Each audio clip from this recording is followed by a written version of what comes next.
241. Capture alive. Just as Harry was about to lose consciousness, Hermione's voice rang out. Evil protection. When Harry had collapsed, Hermione and Jerry had already spotted the Dementor outside the compartment. Hermione had tried to cast evil protection immediately, but the sudden drop in temperature had made her body ice cold and her spirit tremble. Her first attempt failed. In that instant, Draco lunged from behind the Dementor. When his initial assault didn't stop it, he threw himself forward and put his body between the creature and Harry. Jerry had also attempted a silent laxing. He only used that spell because he saw Draco's stupefy had no effect. Dementors have no feet and hover in the air, so Jerry's most practiced sliding flat did nothing. The laxing was useless too. Seeing Draco shield Harry, however, gave Harry enough courage to try again, and this time she managed to cast evil protection successfully. Hermione's evil protection was only about level 2, normally with an 8-meter radius. But with the Dementor's presence, the temperature drop had destabilized her spirit. The spell's effective range shrank to 4 meters and its power was muted. The Dementor recoiled, clawing at its face in obvious pain, and drifted back a couple of meters, but it still looked as if it wanted to push through. At that moment, Neville and Ron came running down the corridor with Ginny and Lavender. They had gone to fetch Ginny and Lavender and returned in time to see the fight. Neville shouted, "Evil protection!" Ron followed with, "Evil protection!" His first attempt failed. The second time he tried, he succeeded. The combined effect of the 3 level 1-2 evil protections finally drove the Dementor away. It hovered uncertainly at a distance, glancing back as if it still wanted to feed on the carriages, but Neville and the others pressed forward and prevented it from attacking more students. Neville stared at the creature with fierce concentration. There was no fear on his face, only a resolve Harry had never seen in him before. "Jerry, Ginny, take care of Harry and Draco," he ordered. Ted heard the screams and knew something had gone wrong on the train. A missing Dementor had flown into the carriages. He burst into motion, flames spouted beneath his feet, and he streaked across the platform in a blur toward the train. As soon as he left the area that made the Dementors recoil, 2 of them latched onto him like tethered kites. They flew with him. Though they looked insubstantial, they were not slow. "Damn it!" Ted swore. He slammed down a spell, punishment read, and a golden bolt of lightning split the air. One Dementor dissolved into a cloud of black smoke and vanished. The other hesitated, clearly cowed for the first time. Dementors could be made to feel fear. Ted didn't let up. He thrust out his hand. "Palm thunder!" A crackling bolt of electricity shot from his palm, piercing the second Dementor's form. Black smoke poured from it, and it collapsed to the ground like a ragged heap.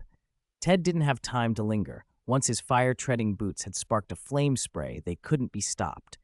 He smashed a window, vaulted into the carriage, and landed near his companions. He spotted the remaining Dementor that had been circling their base of students. "Evil protection," he called. Ted had trained the anti-evil array to level 4. The array's effects could be oriented either outward to repel evil creatures or inward to bind them. He set his array inward and prepared to capture the Dementor alive. From his bag, he produced a ceramic pot stamped with an obscure pattern. He traced runes on its bottom with his wand and formed an intricate magic circle. A pulling force seized the Dementor, shrinking it until it was sucked into the pot. Ted sealed the lid and scrawled further runes to bind it. "Is everyone all right?" he asked. "Harry fainted, and Draco isn't doing so well either," Neville answered. Ted checked them. Draco was alive, just sprawled on the floor like a salted fish, staring up at the ceiling dazed. Harry's condition was worse. She lay in a deep coma, her body cold as a corpse. Ted found a bottle of elixir of euphoria and poured it down her throat.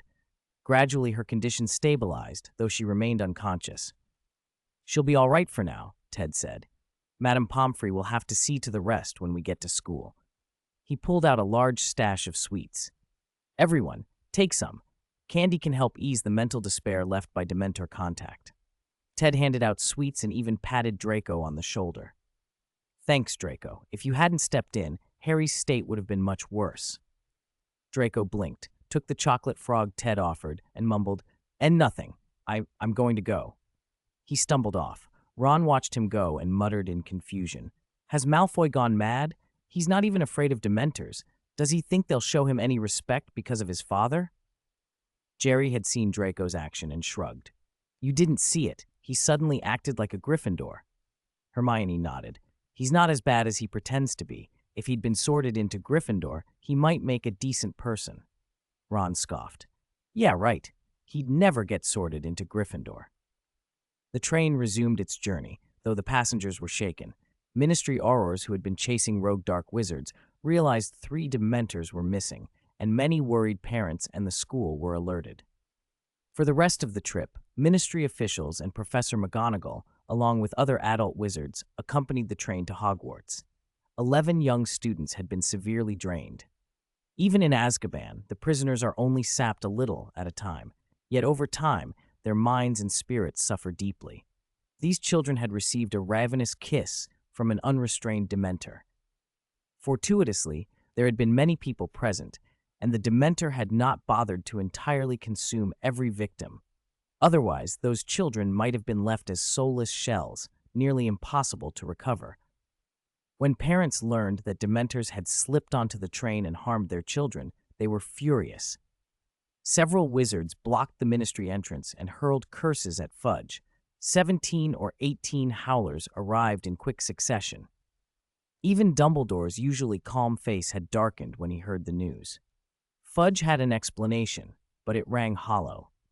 The Auror team had been pursuing a dangerous dark wizard from another world, and the Wizengamot had ordered them to take extraordinary precautions. Because the enemy's magic was unfamiliar and perilous, 15 Dementors had been deployed to assist, and they had gone out of control. Even with the Dementors' help, the Aurors had failed to catch the opponent. 2 Aurors had been badly injured. 3 Dementors had left the mission area. 1 had turned to ash in Ted's punishment, red. 1 had been captured alive, and the 3rd had been reduced to a ruined, smoking heap by Palm Thunder. Fudge insisted he had only been following the Wizengamot's orders, but furious parents were not placated by explanations. Pigeon Day. I'm a bit stuck, so I'm reorganizing the outline. 243. My magic is secret from Dumbledore. The younger students, huddled together, didn't feel safe until the professors had shepherded them through the school gate. Once they were all seated in the thestral-drawn carriages and moving across the grounds, many of the lower-year children began to come apart, sobbing softly. Even the older students looked shaken. Dementors were especially lethal to those whose spirits were immature or fragile. That sudden, bone-deep cold everyone felt on the train wasn't a drop in physical temperature so much as their spirits being hit with a winter. It was an instinctive spiritual alarm, like the way people tremble when they're frightened. These underage students would likely need a few days to fully recover. Dementors were terrifying in more than reputation. They were battle-tested, officially only level 10 monsters, yet they carried a staggering 1,750 experience points. For comparison, Tom Riddle's Diary, an elite level 11 unit, had only a little over 2,000 points. The experience payout from those things was absurd. No wonder they were used to frighten children into obedience. Ted couldn't help thinking, if only to himself, I really want to visit Azkaban. Word spread fast. When parents learned 11 students had been sent to St. Mungo's, they flooded McGonagall's office, shaking and demanding answers. By the time Harry came to, she had already been carried to the castle gate, still dazed. Ted sent a quick message to Sirius through the communication book to say Harry was all right and not to rush to the school. He told Sirius to have Harry contact him in the evening, which kept the Godfather from making an immediate, alarmed appearance. Ted and his friends followed a crowd to the school hospital and waited outside. Harry had fared much better than most of the 11 taken to St. Mungo's. Madame Pomfrey gave her 2 potions. Aside from weakness and shakiness, her spirit was oddly uplifted afterwards. Ted suspected one of the potions had a stimulating effect. A few others were barely affected and would recover fully after a dose of Wiggenweld.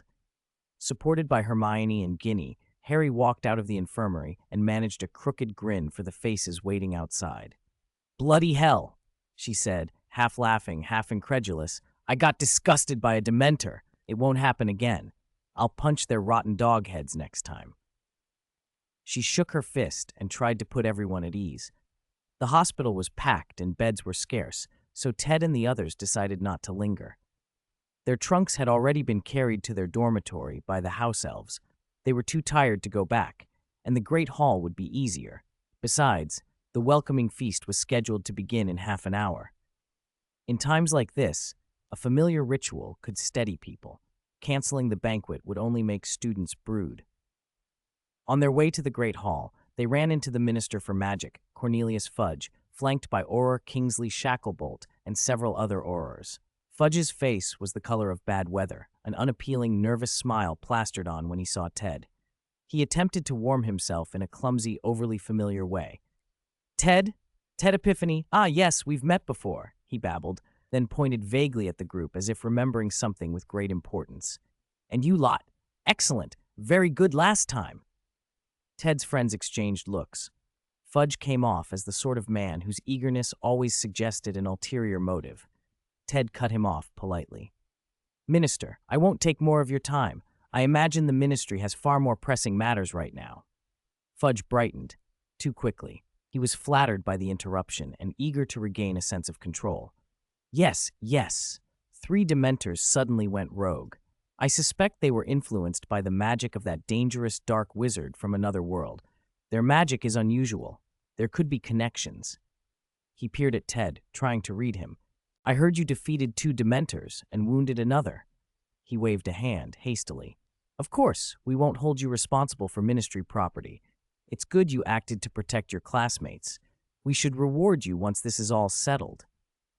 But what I need to ask," he added, leaning in with a politician's curiosity, "what magic did you use to kill the Dementor?" Ted could see what Fudge was really worried about. If Dementors could be harmed by common spells, their value as a deterrent and the whole premise of Azkaban's security would be undermined. And if the ministry could obtain the method, they would have unprecedented control over Dementors, something their contracts and wards never allowed. Fudge's mouth smiled like a good neighbor while his thoughts churned. Ted gave a bright, disarming smile. "Professor Dumbledore taught me the spell. It took a long time to master." Fudge's expression soured instantly. He had been scolded earlier by Dumbledore, an uncommon and humbling event for the minister, and the new explanation rankled. He tried to recover his composure. "Very well. I'll speak with Professor Dumbledore when I have the chance. Goodbye." He straightened his hat and hurried away, his Aurors following close behind. Kingsley looked back at Ted, thoughtful and unspoken questions in his gaze. Was it truly ancient magic taught by Dumbledore, or was Ted invoking Dumbledore's name to deflect Fudge? Dumbledore had lost his temper earlier. For Fudge to be curted by a student using Dumbledore as a shield would have been salt in a fresh wound. Hermione watched Fudge go and frowned. Ted, his face didn't look good. "So?" Ted shrugged. "It's not my fault he's been embarrassed. I didn't let the Dementors loose." Jerry snorted. "That man's a joke as minister. But seriously, what did you use to kill the Dementor? I tried every spell I knew, and nothing worked." Ted allowed himself a small, proud smile. The lightning magic was his own development, an offshoot of something he had learned, not a simple modification. "Palm lightning," he said. "It's a simplified, quick variant of the Thunderstrike charm I picked up from the Jackalweir camp that day. I'll teach you in a couple of days and see if you can learn it." After the Land of Fire incident, Ted had been working on ways to shorten the Thunderstrike's long preparation time and its need to lock onto a target. Palm lightning was the result. A bolt channeled instantly from the palm, cast with a single left-hand motion. It traded raw power for speed and ease of use, level 2 instead of Thunderstrike's level 3, but in a fight where reaction time mattered, it was invaluable. Besides, lightning-type magic seemed to have an extra effect against Dementors. It was oddly targeted, as if the nature of the force interfered with their chilling influence. Ted felt the knowledge sharpen him, and kept that edge, for now, to himself. 2:44. The curse was fulfilled ahead of schedule. Ted, over here. It's all thanks to you, Ted. And Neville, Jerry, and the others. If they hadn't stopped that Dementor, I can't imagine. Well done. That was so cool, Ted. The move where fire came out of your feet. As soon as Ted and his friends walked into the Great Hall, a swarm of younger students greeted them excitedly. Many had seen Ted smash through the window and fight the two Dementors. That kind of intense, thrilling clash was the stuff of spectacular magical displays, more exciting than any ordinary duel. Neville, Jerry, and Ron, who had used the anti-evil array to force the Dementors to retreat again and again, were receiving attention too. At the time, they had been terrified, but in hindsight, it was thanks to them that things hadn't ended up in St. Mungo's. Already the center of attention, the group was now getting a hero's welcome. The Weasley twins materialized as if from nowhere. "Cheers for our heroes," they sang, producing a strange party popper. With a crisp pop, two miniature fire dragons burst forth and chased each other along the ceiling. The younger students looked up grinning. They needed something joyful to blot out the fear, and the twins were indispensable for that. There was, however, too much to handle. Comforting panicked parents and shepherding them back through the fireplaces kept Professor McGonagall occupied.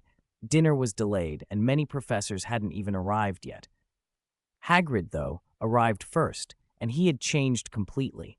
Not his size, he was still enormous, but his entire image had been transformed.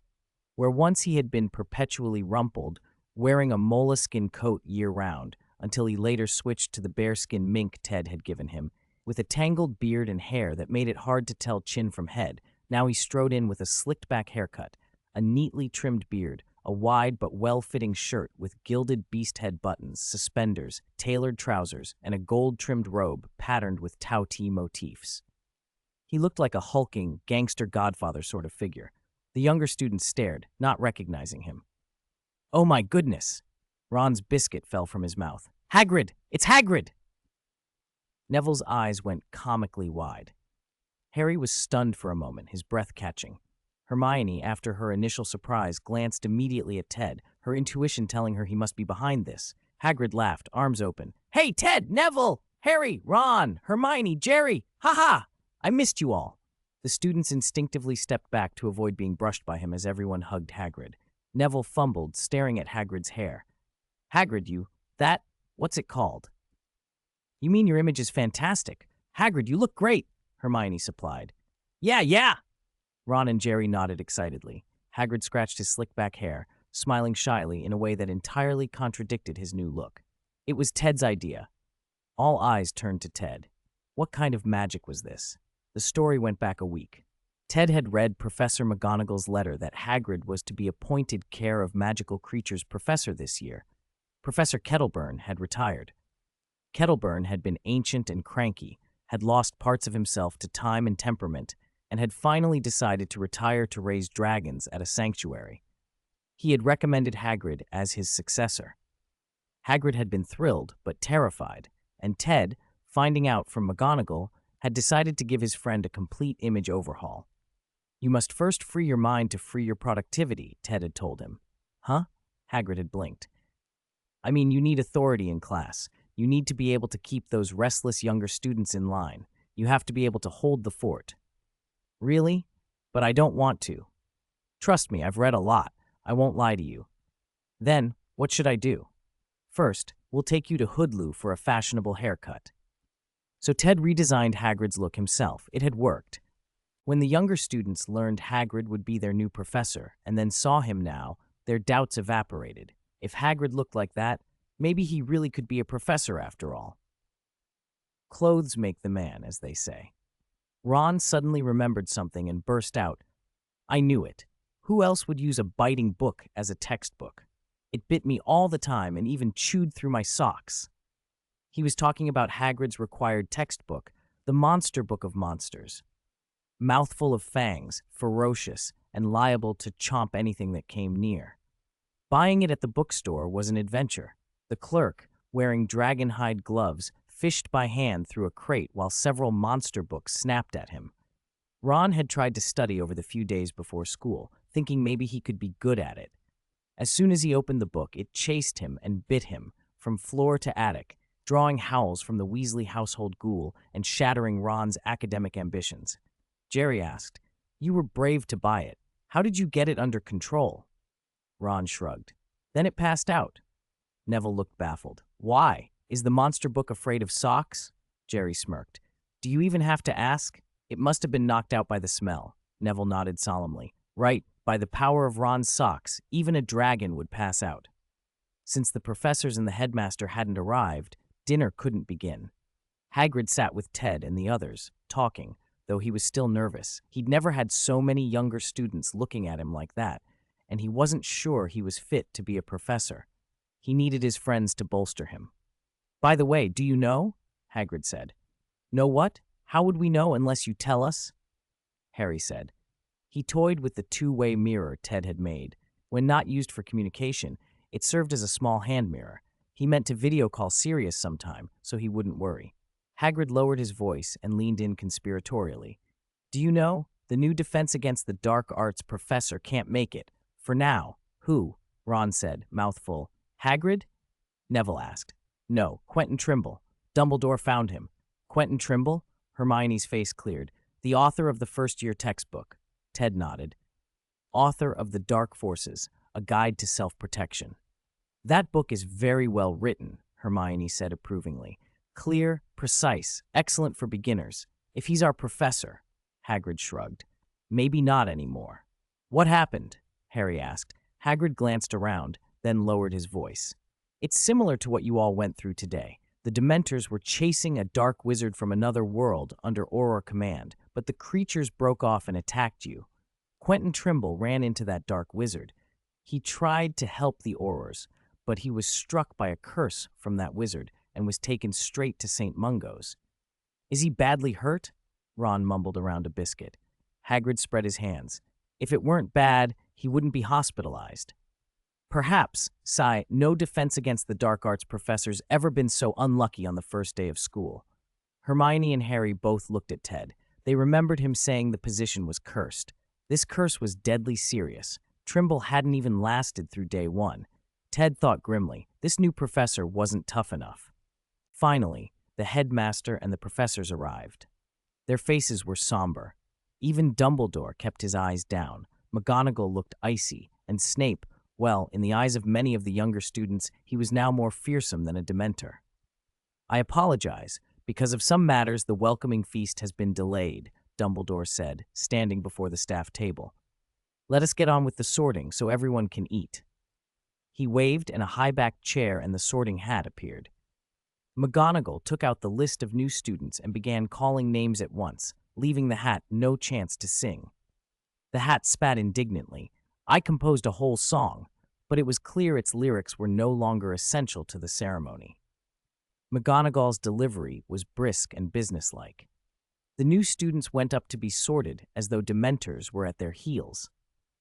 If any of them had truly been attacked by a Dementor on the train and sent to St. Mungo's in their first year, that would have been an extraordinary stroke of misfortune. Fortunately, that did not happen. The sorting was over in 7 or 8 minutes. Ted noticed there were a lot more new students than in previous years. In his year of 91, there had been 38 in his year. Last year, there had been 42. This year, there were 49. There were more non-human students, too, but the biggest increase was among Muggleborns, the children who were encountering the wizarding world for the first time. Professor McGonagall had mentioned in a letter that admissions had been hectic and that many of the new students needed to be personally introduced to wizarding life. Ted felt, vaguely, that something was changing, only he couldn't put his finger on what. When the sorting finished, Dumbledore addressed the school. You have waited long, and I am sure you are hungry. Let the feast begin. True to form, Dumbledore was succinct. Before anyone had time to respond, platters began to appear on the tables. Ron, who had not been listening to a word the headmaster said, was already salivating beside Ginny and wasted no time. Ron gobbled and whispered to himself, I'm just going to eat, then stealthily tucked 2 chicken legs into a paper bag for later. He'd been quick. When Dumbledore tapped his goblet and the leftovers vanished, he still had his spoils. If he'd paused for 1 second more, there would have been nothing left. Between mouthfuls, Dumbledore said a few necessary things. Please follow the school rules and do not leave Hogwarts without permission. That dark wizard has not been captured. The injured students have been taken to St. Mungo's and should be fit to return in a few days. Our new defense against the dark arts professor is in hospital as a result of the battle. The first week of defense lessons will be postponed. Everyone noticed an empty seat at the staff table. Then it was time for the school song. Dumbledore conjured golden lyrics in the air, but without his usual relish for conducting. No one started singing, except the first years, who looked uncertain. Everyone else turned to Ted. The Weasley twins had moved aside, offering him the most conspicuous spot. "We call you the king of the school song," they seemed to say. Ted decided if they wanted him to sing, he'd give them something memorable. He fished his old guitar from his small portable bag and began to play. Hogwarts, in the Highlands of Scotland, Gryffindor, Slytherin, Ravenclaw, and Hufflepuff, we come to school by train, 7 years of study. What history of magic and what terrible transfiguration problems. What potions and herbology and all those strange fantastic beasts. You can't stop an Avada Kedavra with just one hit. After singing this, I'll be in detention. The hall fell into a strange, stunned silence. The new first years in particular seemed caught in a dream. Images of 4 students taking the train to the castle, attending lessons, and then being marched off to detention filled their heads. Even Snape, for a moment, seemed affected. He startled as if he had been caught up in it too, glancing at Dumbledore in surprise. When Snape realized Dumbledore had not been taken in, he relaxed, but only a little. Then Snape cleared his throat and barked, "Unauthorized alteration of the school song. 1 week's detention." The head of Ravenclaw, crimson with embarrassment, shrank down in his seat. McGonagall glared at Ted like a lioness. For the Muggle-born first years, everything about this world was bewildering. Being attacked on the train was terrifying enough, but even the school song was somehow magical. It would be a lesson they would not forget. Breakfast the next morning was a quieter scramble. Timetables were copied across tables, then the hall was filled with the sound of wings as owls arrived with letters, parcels, and newspapers. After yesterday's events, it was no surprise there was a backlog. The Daily Prophet led with a full account of the Dementor attack on the Hogwarts Express. The paper explained that a dark wizard had escaped into Britain and that the Wizengamot had ordered his arrest, even authorizing use of Dementors to assist Aurors in the pursuit. The article's tone read oddly like an attempt to deflect blame from the ministry. There was an emphasis on the Wizengamot's orders while downplaying the ministry's responsibility for the Dementors' behavior. The byline was Rita Skeeter. Ted smiled inwardly. Rita always had her own agenda. The report did not mention Ted. It claimed Hogwarts students had put up a brave resistance and minimized casualties. Only 11 students were at St. Mungo's, and they would be out within a week. The article made much of the ministry's concern and hinted at tensions between the ministry and Dumbledore, but in a way that felt carefully worded. Further on there was another article that caught Ted's attention, an investigative piece on the Dark Wizard himself. According to inquiries, the man had first surfaced in Spain. His earlier origins were unknown. He had a falling out with the Spanish Ministry of Magic and fled to France, where for a month and a half he kept a very low profile. French authorities consulted diviners and concluded, according to the article, that he did not appear to be from this world and may have been studying and adapting to it. He earned the title Dark Wizard, not merely for fighting the Spanish ministry, but for crimes in France. He murdered 1 adult wizard and 3 children, and the victims' bodies were said to be like shriveled corpses with no magical residue. The reporter suggested the killer may have drained the victim's magic and that he showed a disturbing preference for children. The French ministry sent a dozen wizards to capture him and even authorized the use of the unforgivable curses. But he killed 1 member of the team, seriously wounded 2 others, and then escaped, eventually fleeing to Great Britain. Officials at the French Ministry of Magic didn't immediately tell Britain what they knew. Whether they were trying to hide family shame or quietly happy to see an old rival stumble, the delay cost everyone. By the time the French told the British 5 days later, the Dark Wizard had already made his move. This time he hadn't been killing for power. He had tried to rob Gringotts. He failed in the heist, but not before 6 goblin employees were slain. 2 of them were senior goblin advisors, not lowly attendants. That kind of attack wasn't a small matter. The Diagon Alley monster riot had already cost a goblin guard his life. The ministry had poured resources into calming the goblins then. 6 deaths, including high-ranking advisors, could very easily spark fierce goblin outrage. The Wizengamot reacted swiftly. By midday, they had issued a nationwide arrest order. This dark wizard must be captured. The chase that afternoon was a direct result. Ted read the paper and felt that tight, unpleasant tug of dread. A powerful dark wizard was bad enough. A dark wizard from another world was worse. A dark wizard who could absorb other people's magic and vanish after crossing 3 countries was terrifying. If the speculation in the reports was right, that he favored attacking young wizards, then panic was only natural. Still, life continued, and classes resumed. Ted had already picked his extra subjects for the year: divination, ancient runes, and care of magical creatures. The schedule looked busier than last year. The first of the new classes was Ancient Runes, taught by Bathsheba Babbling. She was effectively a part-time professor who treated the school as a convenient base for her rune research and for organizing magical texts. Ancient runes were everywhere in older spellcraft. The course promised to teach how to master and combine runic patterns for stronger effects. Textbooks ranged from easy introduction to ancient runes, runic dictionary, and magical phonetic chart to more advanced volumes like advanced runic translation and magical glyph collection. Ted's initial enthusiasm cooled after the first lecture. Like the dark arts classes, the school's approach to runes was disappointingly superficial. Ted had been studying runes in depth for some time.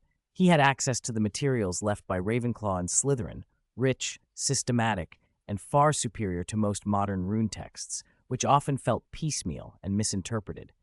That was one of the advantages old pure-blood families had. They hoarded key knowledge and passed it down. To Ted, runes weren't just arcane sketches. They were a kind of magical programming language created by earlier civilizations. Once a basic language existed, a whole ecosystem of spells and effects could be developed on top of it. That suggested the talismans of the Heavenly Dynasty were essentially another rune system, powerful but incompatible with Western alphabetic runes. The two systems could not be simply mixed. Runic mastery, he knew, depended on talent, logical reasoning, and the ability to internalize structure. People without that background were like those who had never learned to program. They saw charming results but had no idea how they worked. Most students who had seriously taken ancient runes were like coders who'd gone through a brief training course, able to perform straightforward repetitive tasks but limited beyond that. True masters could do much more. Ted liked to joke that ordinary babies cry at birth. Programming masters exclaim, "Hello world." The real difficulty, of course, was finding reliable access to the deeper rune knowledge, but that threshold didn't exist for Ted. Wednesday brought Care of Magical Creatures, held in a small clearing on the edge of the Forbidden Forest. Hagrid had been bursting to show the class a new species he'd bred, the blast-ended scroot. Ted had already been corresponding with Hagrid while developing his own creatures and had warned him more than once about ill-considered experiments. Hagrid's enthusiasm had not been dampened during the holidays. Hagrid's scroot was the result of crossing one manticore with 60 fire crabs. Manticores were dangerous creatures from Greece. Fire crabs were not crabs at all, but jewel-plated, turtle-like beasts from Fiji, whose shells made excellent natural cauldrons for potion making. They were protected and kept under sanctuary on a beach, and a threatened fire crab could spray flames from its tail. Ted had once asked Hagrid for a fire crab shell. Not for potions, but for divination, and Hagrid had apparently taken that seriously. Ted's protests had been blistering and not entirely polite. "You broke the law. Do you know that?" he wrote. He pointed out the ministry's 1965 prohibition of animal breeding experiments and warned Hagrid not to think about smuggling the creatures out of Britain. He also argued that the scroot had no future, ugly, smelly, and neither economically valuable nor especially powerful. "If you breed those into classrooms," he warned, "the students will despise you forever." Hagrid, of course, had his own ideas about what made a good magical creature, and the scroots had been hatched despite all objections. The newborns were grotesque, roughly 6 inches long, shelled like lobsters, but slimy, with too many legs and a horrid fish and shrimp stench. Ted was unrepentant. Sell them or turn them into stew, he'd said. But Hagrid decided to be sensible for once and brought out his hippogriffs for the lesson instead. The subject for the class was Buckbeak. The school's warning hung in the air. The hippogriff would eat creatures on the ministry's second-class protection list, and Malfoy would have to behave himself. For Ted, the whole class was mostly about placating Hagrid. He had moved well beyond ordinary care of magical creatures lessons. He was already working on his own creature projects, what he half-jokingly called Pokémon. To him, magical beasts had to be useful, economically valuable, cute as pets, or, failing that, suitable for the pot, an absurd aside he entertained in private. The older subjects were getting harder too. Transfiguration had raised the bar. The students were now expected to transform live mice into live turtles. Turning living creatures into other living creatures began to expose those with no talent for transfiguration. The first 2 years' curriculum could be managed with diligence. From this year on, students without natural aptitude would fall hopelessly behind. It was an inevitable sorting process, one that told students early whether they needed to find another path. In Transfiguration class, Hermione nudged Ted. "Ted, don't you think my turtle looks a bit off?" Ron exploded. "Give me a break. What's wrong with it?" In front of Ron squatted his proud creation, a turtle with a rat's head and tail. Ron was, sadly, one of the students with no natural gift for transfiguration. Hermione, equally frustrated with her own results, sniffed, "It doesn't look like a turtle, more like a sea turtle?" Ron's imagination immediately drifted to grand images of Versailles. He was oddly sentimental about such things, but he was also staunchly on Hermione's side. Because Hermione had started studying runes a year early, the ancient runes professor had taken a shine to her and asked her to help grade this year's rune homework. "That's why I'll always support Hermione," Ron declared. "As long as she's grading rune homework, I'm on her side." Jerry scoffed theatrically. "Bah! I have never seen such a shameless person. Hermione, I am your #1 fan." Chapter 247, Scabbers is a Stupid Mouse. The Room of Requirement had become their new secret base. Ever since the Chamber of Secrets incident the previous year, when the professors nearly swept the school, Ted had moved the group's hideout here. He'd found a loophole. The doorway to their private chamber required the construction of an arcane mark with magic to open. Only the 6 of them could light that particular mark. It wasn't that the whole Room of Requirement belonged to them forever. Anyone who stumbled on the room could still use the ordinary closets and the row of gleaming golden toilets, but the entrance to their instance could be opened only by their marks. It was like their own private instance door. Right now, Ted was in the middle of an experiment inside that private space. The massive curved work table had been fashioned from a single tree trunk so wide 2 people could barely wrap their arms around it. Opposite it stood a clay head, a one-armed stone figurine, and a small jade soldier. He was working on magical puppet golems. Spread on the table were some 20 to 30 different woods, metals, stones, and jades. The remainder, after he'd already eliminated 2 whole batches of unsuitable materials. He pressed his hand to the alchemy array and watched the materials sit in the center of the deep blue light. No, rowan wood has great magical adaptivity, but its nature is too one-sided. It's weak and hard to modify. "Eliminate," he muttered, speaking the experiment aloud as the automatic quill recorded every word and result. Golemology, he was discovering, was more complicated than he'd expected. At first he'd thought you could copy an old design, change a few materials, carve some rune circuits, add simple magic guidance, respect basic mechanics, drop in a power core, and have a functioning golem. Instead, the field sprawled into dozens of knowledge branches. If these things were connected to the terracotta warriors buried with the first emperor, they weren't ordinary at all. Even just material selection had produced a dozen different problems. It was like trying to light up the whole magic tech tree. Sighing, Ted rubbed his forehead. "This is hard." The door behind him opened. "What are you doing? I haven't seen you for days." Harry strode in, tossed Crookshanks onto the sofa, and flopped down herself.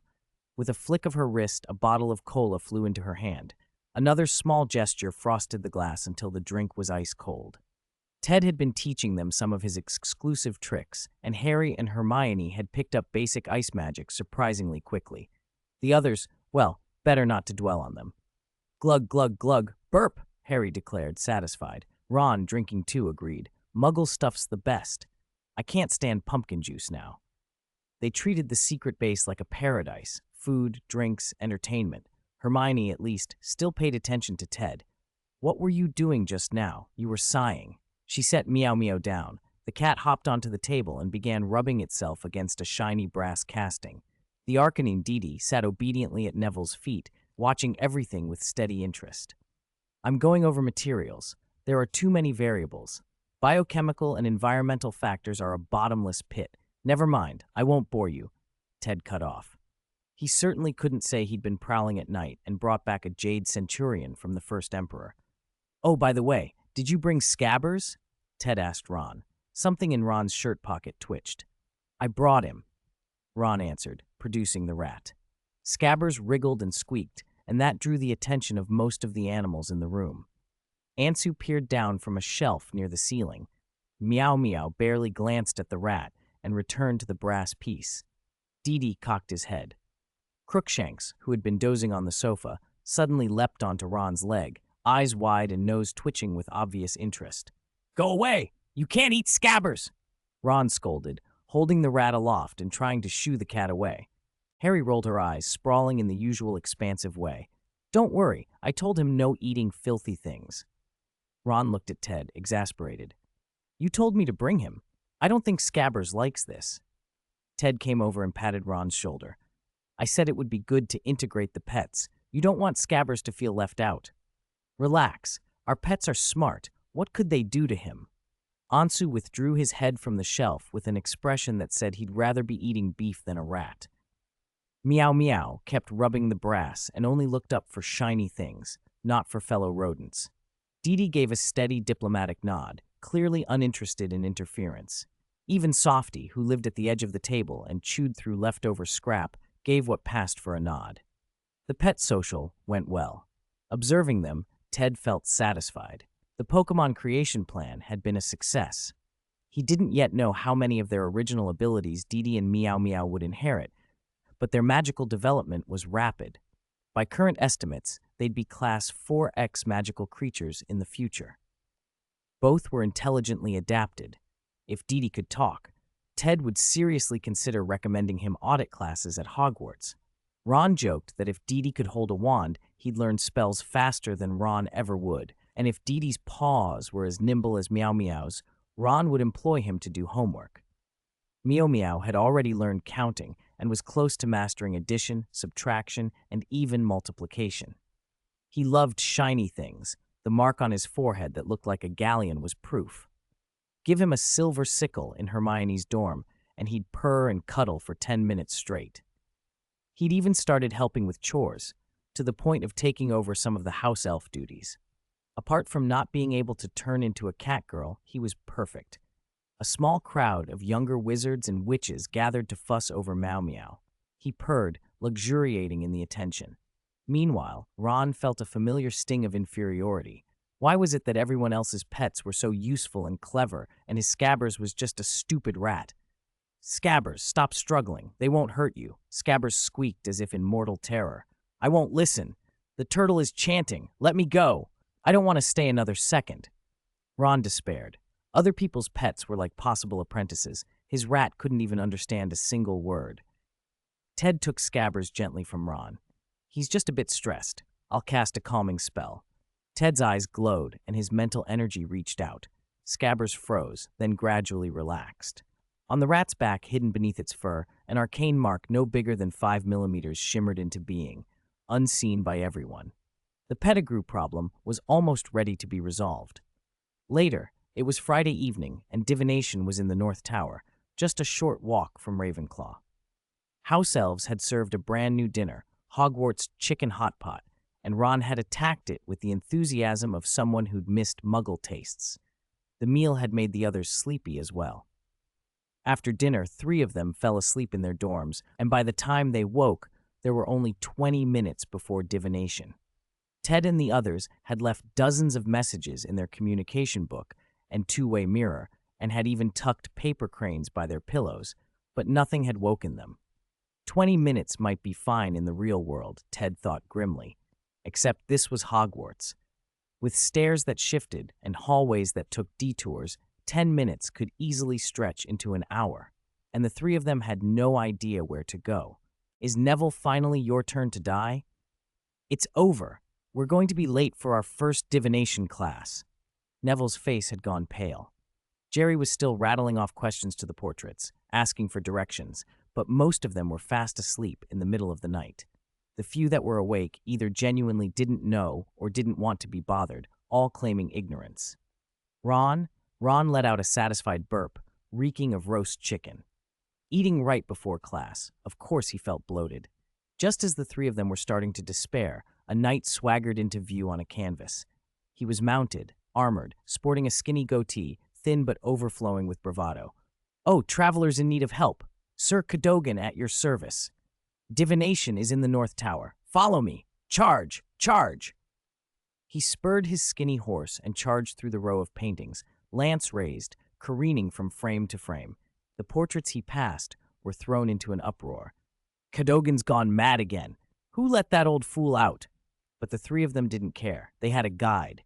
Neville grabbed the hem of his robe. "Keep up," he hissed, and they ran after the portrait all the way to the North Tower. Ron was panting, but Neville and Jerry somehow showed no sign of tiring. Ron muttered, "Oh no, did I eat too little? Am I weak?" Then Sir Cadogan stopped his horse so abruptly that in one painting he knocked a fisherman by a river into the water. Seeming to realize his blunder, the knight declared hastily, "The divination classroom is at the very top of the tower. I suddenly remember something, so I shan't go with you. Farewell." "Thank you, Sir Cadogan," Neville gushed.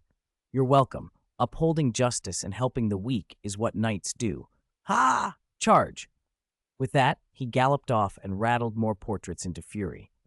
Fortunately, this kind sir helped us. Otherwise we would have," the portraits began to grumble.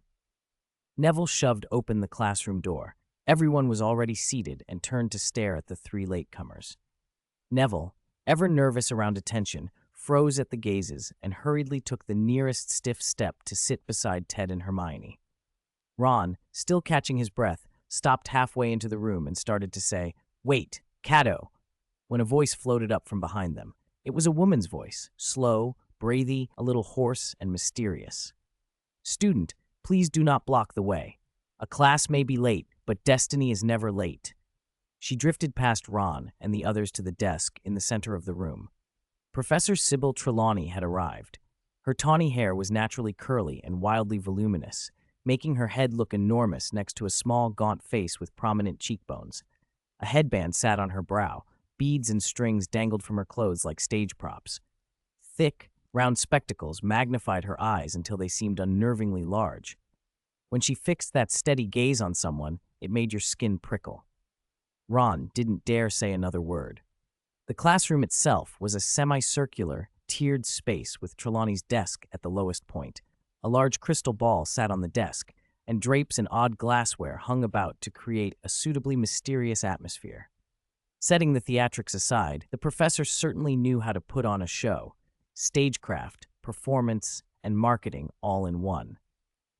Ted had spent time over the holidays looking into how Trelawney. Secondhand home had been surprisingly useful for digging up information. Her great-grandmother had been the famous seer Cassandra Trelawney. Sybil herself was half-blood, her mother a muggle, had graduated Ravenclaw, and had once been in the Slug Club. She'd married and divorced, reportedly because she refused to change her name. In the original story, it was said that in her 80s she applied to Dumbledore for the job of divination professor. Dumbledore had intended to cancel the subject, but during their interview she went into a second sight and prophesied the birth of the one who would defeat Voldemort.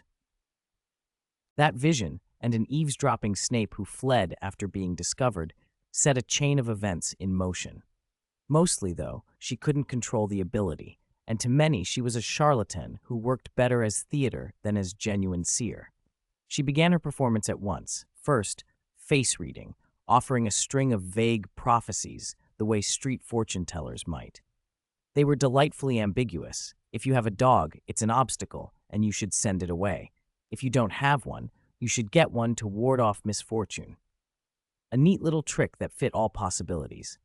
Of course, she wasn't satisfied with that. She moved on to tea leaf divination. Since Britain's trade with the East, tea had become central to life, and reading leaves had become fashionable, an updated counterpart to ancient methods of divination. Students were given teacups printed with symbols on the inner walls and a motto on the rim: "Drink the clear fragrance of tea, observe the aura of fate." After pouring from the automatic kettles, they drank until only the leaves remained, waiting for shapes to emerge. Trelawney drifted over to Neville's table. Ted and his 5 friends had taken up 2 desks. She peered at Neville over the rims of her glasses. "Child," she crooned, "you must be careful with your cup." She was so close that Neville leaned back in alarm, and in the fluster, his elbow knocked the teacup. Miraculously quick, Neville scooped it up before it hit the table and set it down. "Phew, close one. It didn't spill," he said. Trelawney blinked. For a moment she looked lost, then a sudden wide-eyed show swept over her. Ominous. Ominous, oh my. She pointed at Neville's teacup and began to retreat in staged horror, her face a mix of grief and fear, though she must have been delighted inside. The tea leaves in Neville's cup had formed a vague, abstract pattern that, if you squinted really hard, could be seen as a ghostly face with little horns and fangs. If she hadn't declared it ominous, most people would have shrugged. But Trelawney seized the moment. Child, you must be careful. This is an ominous sign, a premonition of death. You must be careful." Her voice trembled. Her gestures became florid and theatrical. By breakfast the next day, the rumor had spread. Neville's going to die. Neville was terrified. "You all say I'm going to die. If I keep living, would that be rude?" His friends were unsettled too. They'd seen strange things before, but were still young and easily influenced. With the professor and half the school treating this as a serious warning, unease spread. Ted tried to calm them. "All right, don't worry too much. From what I've heard, Professor Trelawney predicts that a student will die every year." At that moment, the twins came bounding over. "Neville! Neville? Is it finally your turn to die this year? Last year, Lee Jordan was prophesied not to live past Christmas, but she never said which Christmas. How disappointing." "I f***ing thank you," Lee Jordan muttered from the side. "You really are my friends." "You're welcome," the twins said cheerfully. "We'll definitely be at your funeral to grab the leftovers." Neville relaxed a notch. At least his friends wanted him around. Ted grinned. "How about this?" he said. "I'll make a prophecy that's guaranteed to be accurate." Heads turned. "I prophesy that everyone who has drunk water will die," he announced. After 2 seconds, Jerry jumped up. "Ted, your prophecy is so accurate." Everyone burst into laughter. It was a reminder that prophecy only has weight if people give it power. As people like to say, some things are fated, but most things depend on what you do. Destiny might have a part to play, but effort and choice shape the rest. Chapter 247, Gryffindor likes to be straightforward. At breakfast, Ted comforted his friends, and by noon they came looking for him. He was a little surprised to see Ron so anxious. "What's wrong? Isn't it too early for lunch?" Ron waved him off. "Who said it was about food? Besides, I saw the lunch menu, no new dishes." Jerry shoved him. Ron blinked. "Ah, you made me forget. Do you remember Sir Cadogan?" Hermione's eyes lit up. "You mean the treasure," she whispered, so low it sounded like she was afraid of being overheard. Ted suddenly remembered too. With everything going on over the break, the whole thing had slipped his mind. "If you hadn't reminded me, I would have forgotten." Ted admitted he was the sort of busy person who forgot things and asked, "So, any news?"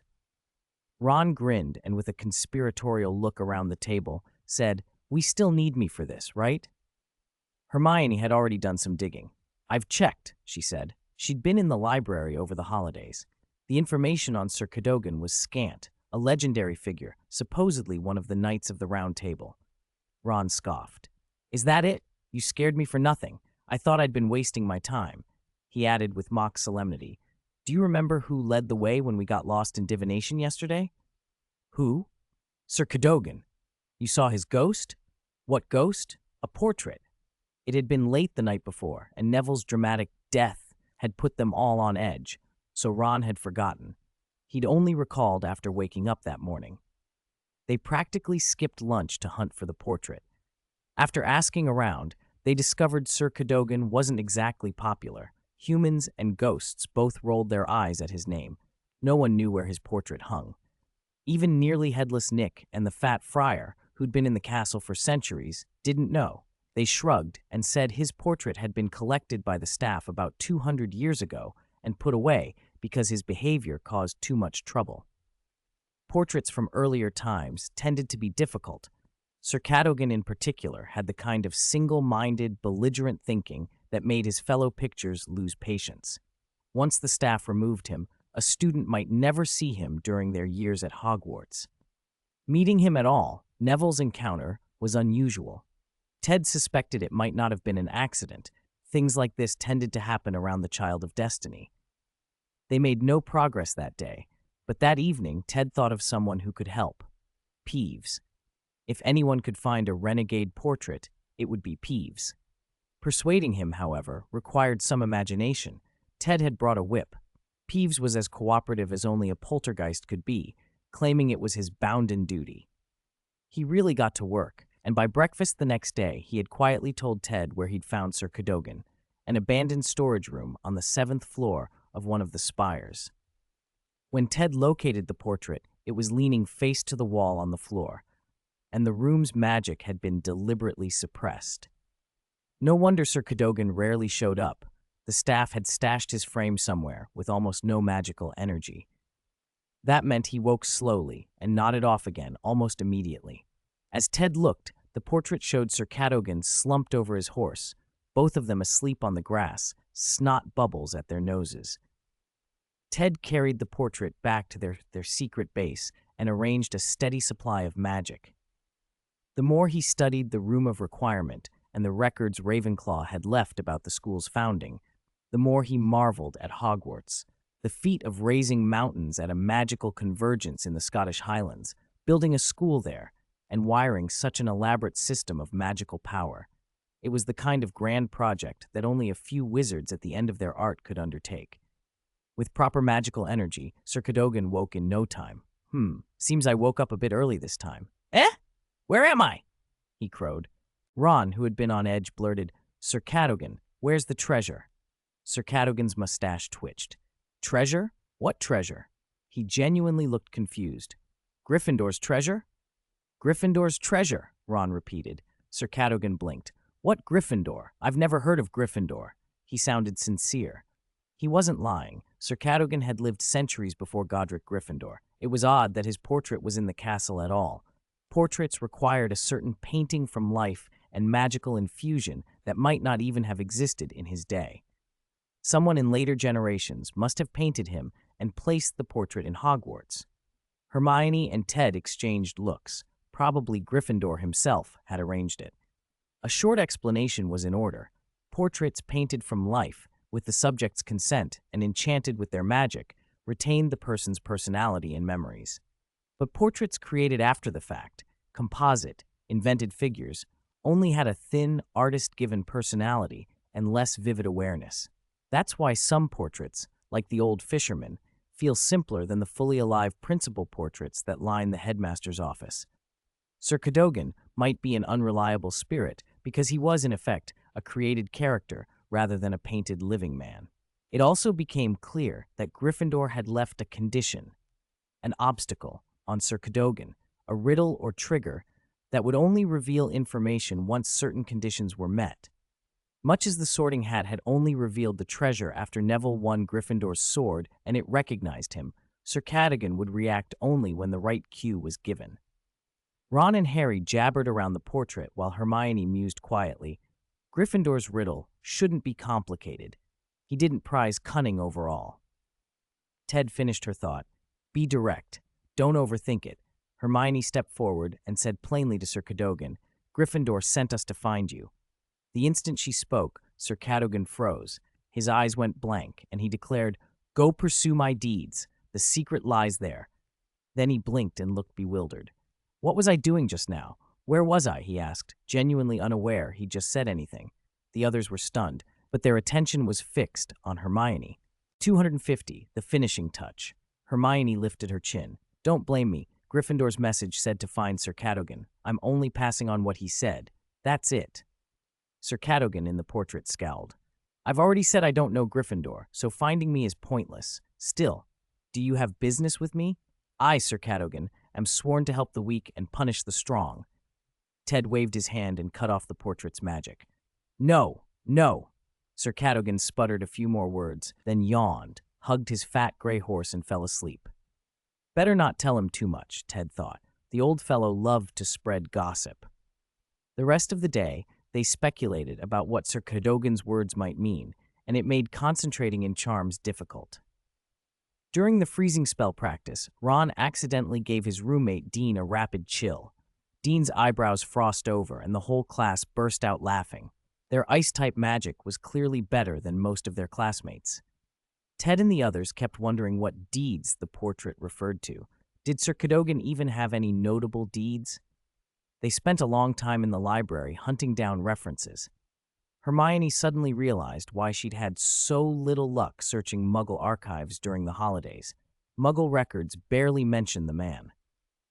In the wizarding legends, they found him again and again as one of King Arthur's lesser-known Knights of the Round Table, apparently promoted by Merlin's favor. Muggle tellings of the Arthurian tales leave him out entirely, but the wizarding tradition preserves several adventures of Sir Cadogan alongside Lancelot, Bedivere, and Percival. His most famous exploit was a duel with a double-footed dragon on the River Wye. The double-footed dragon was a fearsome, dragon-like beast that once terrorized the counties along the river. In the first round of their duel, the beast swallowed Sir Cadogan's steed, snapped off his wand, and breathed such fire that it melted his sword and visor. The molten helmet nearly blinded him. Who but a Celtic Superman could survive that? But Cadogan did not retreat. Stumbling to a patch of grass, he seized a small, sturdy pony, vaulted onto it, and charged the monster again, that armed only with a broken wand and the will to sacrifice himself. As the dragon lowered its head to swallow man and pony, the ruined wand pierced its tongue. The volatile gases in the dragon's belly ignited, and the creature exploded. Their sources described Cadogan's wand as 9 inches of blackthorn with a giant's beard core, highly flammable according to the old texts. In former days, older witches and wizards would say, "I'll bring Cadogan's pony," to mean, "I'll go all out and turn the tide." There were also bawdy rumors that 3 wives left him in succession and that he fathered 17 children. A proper Celtic Superman, then, too vigorous to be easily tolerated, perhaps. Ted remembered, too, how, in more recent history, Cadogan had stepped up when the fat lady's portrait was destroyed and the Gryffindor entrance needed guarding. Braggart though he was brave. So the deed is the fight with the double-footed dragon? We're supposed to follow that? Ron glazed over. Can't we just give up? I could live a peaceful life. Jerry nodded mutinously. All of them exchanged looks. Retreat at the first sign of trouble. Typical. Ted shook his head. Gryffindor isn't going to make us face a full-grown double-footed dragon. Even 3 or 5 adult wizards might struggle with that. The school's leaving an inheritance for the heir, not sending them into death. The clue has to be on the ground somewhere. If the clue was inside the school, help was the sensible option. Who better to ask than the house elves? Many of them had served Hogwarts for centuries and knew every forgotten nook and human rumor. Ted went straight to the kitchens. Do you know anything else about Sir Cadogan in the castle, beyond his portrait? He asked. A dozen house elves chattered until an elderly elf stepped forward. He remembered one thing.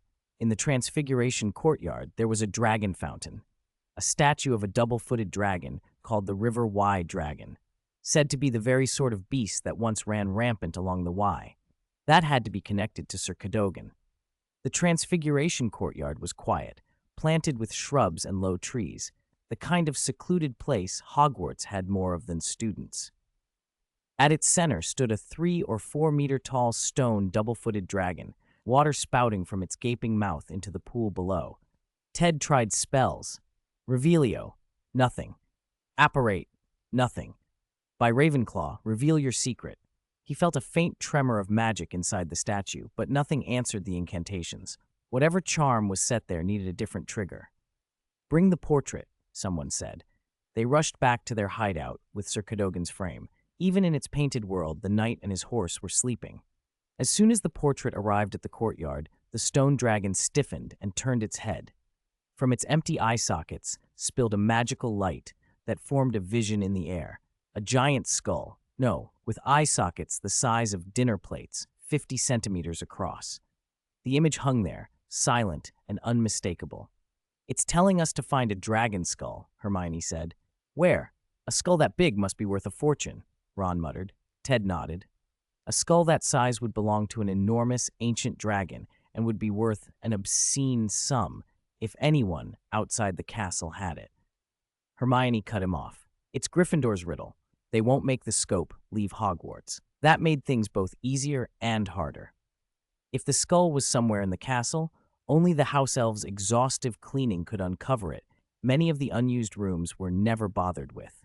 Ted persuaded the elderly elves to treat his request like a full-scale clear-out. He even followed them through forgotten corridors, and by the time they'd covered most of the castle, his personal tally of explored locations, jokingly dubbed Explore Hogwarts, Red, had reached 97.6%.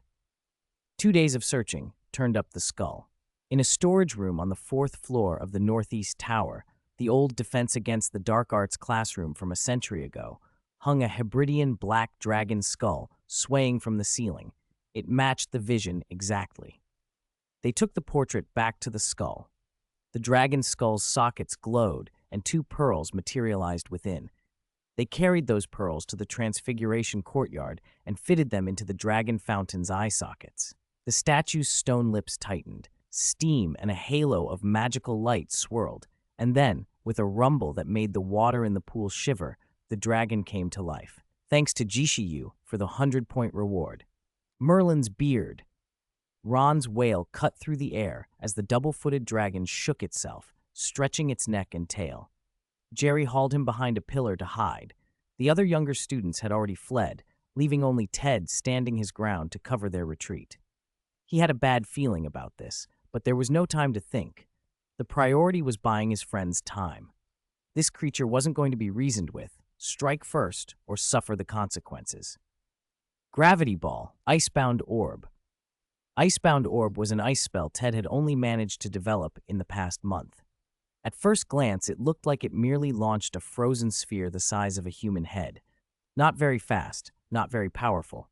But when it hit, it exploded, releasing concentrated ice magic that could freeze everything nearby. Because it was still new, the freezing effect wasn't instant, so Ted used the card Gravity Ball first to pin the dragon in place. If it had taken off, the Icebound Orb's effect might never have caught up.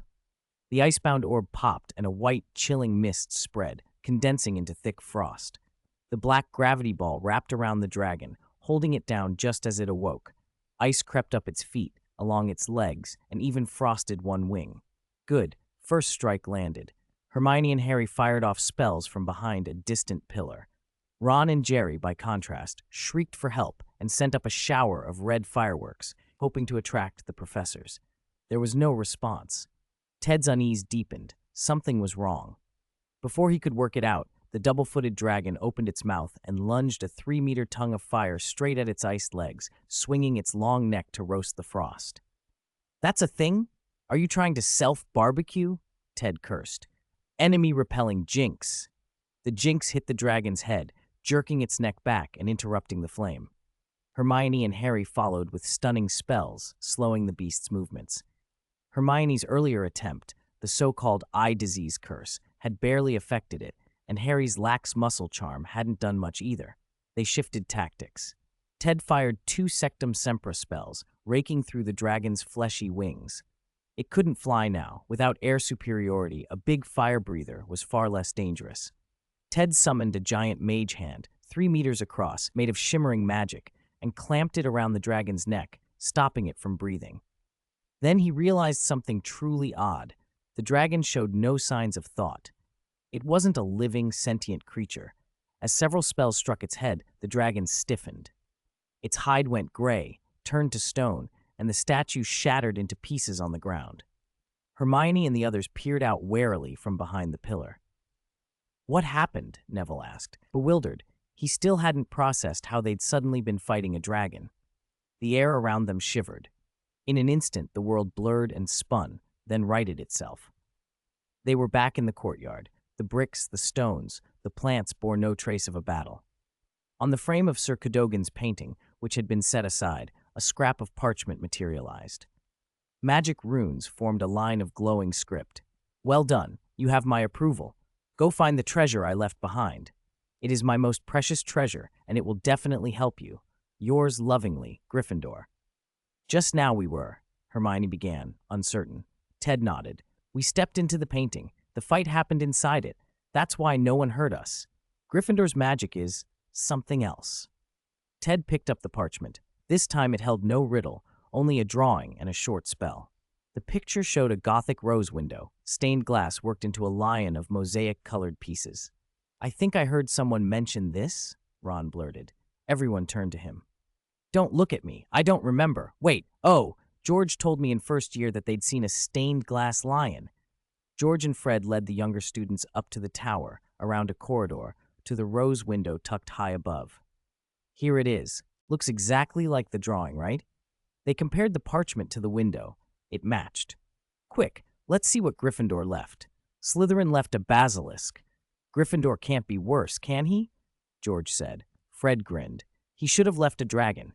They got something like that. The double-footed dragon had been in a painting. Ted stepped close to the stained glass, parchment in hand, and recited the spell printed on it. "Speak to me, most humorous of the founders." A ghostly blue rune glowed on the glass, then a pattern of runes spread and linked to form a magic circle. The stained glass lion opened its mouth and roared, a sound that was more magic than noise. The rune at the lion's mouth matched the symbol on Ted's parchment, Dal, for courage and martial prowess. He pressed the parchment to the lion's mouth. The magic circle solidified and drew into a ball of light.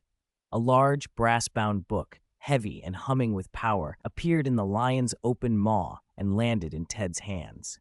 The magic dispersed, the window relaxed back into ordinary stained glass. The book was heavier than it looked, 7 or 8 pounds. Its cover was some scaled hide, the corners bound in brass, the spine fashioned from an unfamiliar bone. Golden letters on the front declared its title, The Book of Adventure. Ted opened to the first page. The preface read in a genial, archaic hand, "My dear students, I wonder when you will find the Book of Adventure I left behind. It will probably take 300 or 500 years, right? Here are decades of my adventures. I have left them so you may try them yourselves. These are my most precious treasures." The next page explained how the book worked and what it did. They read in stunned silence. The book would let a reader enter the adventures Gryffindor had lived through. You could watch him fight and lead, or you could substitute yourself for him and experience the adventure personally. Within the book, you could not be permanently harmed. If you were killed, you would simply be expelled from the adventure and barred from entering that chapter for a while. It was far-fetched, but then again, they just fought a dragon in a painting. Magic that could pull people into images wasn't entirely unbelievable. "Wait," Neville said, speaking quickly. "Back then, Tom, the one who used the diary, he made me go inside by magic. It's like that. Maybe it's the same sort of thing." Ted thought of memory-based magic, of the Pensieve, of the strange effects Tom Riddle had exploited. The principle felt similar.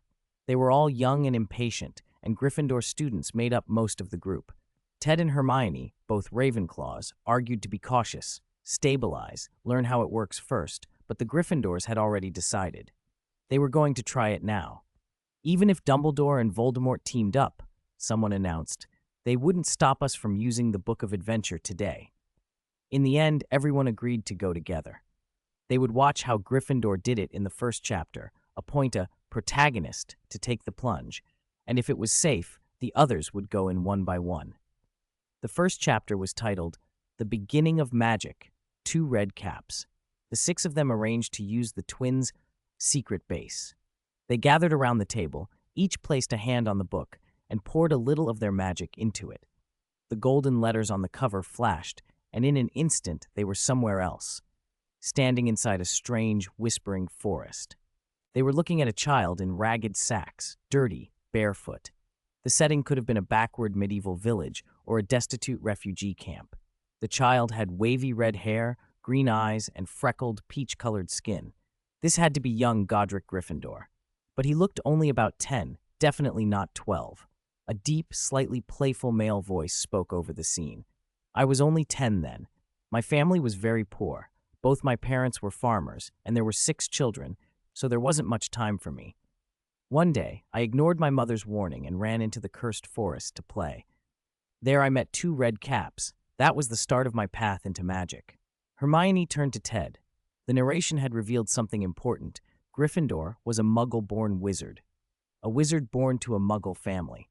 Ted thought about it. It made sense. According to Slytherin's research, magic originating in the soul and later manifesting in bloodlines, the first generation of Muggle-borns often appeared suddenly as the founding roots of a new magical lineage.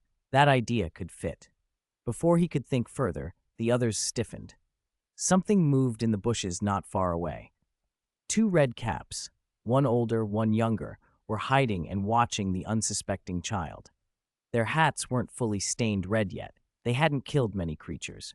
Their withered hands, nails long and dark, gripped weapons like large pointed awls. Neville couldn't hold back. "Look out! Red caps! Run!" They had no idea how a 10-year-old could escape 2 ferocious red caps. But as an audience, they couldn't interfere. They were bound to watch. Spells thrown from the viewing side, Neville even tried to stupefy, passed right through the scenery, through the red caps, and vanished. Nothing they did affected the scene. Anxiety made Neville sweat. He'd forgotten they were only watching. Just as the red caps were about to spring, the boys suddenly jolted awake to their presence. The chase began.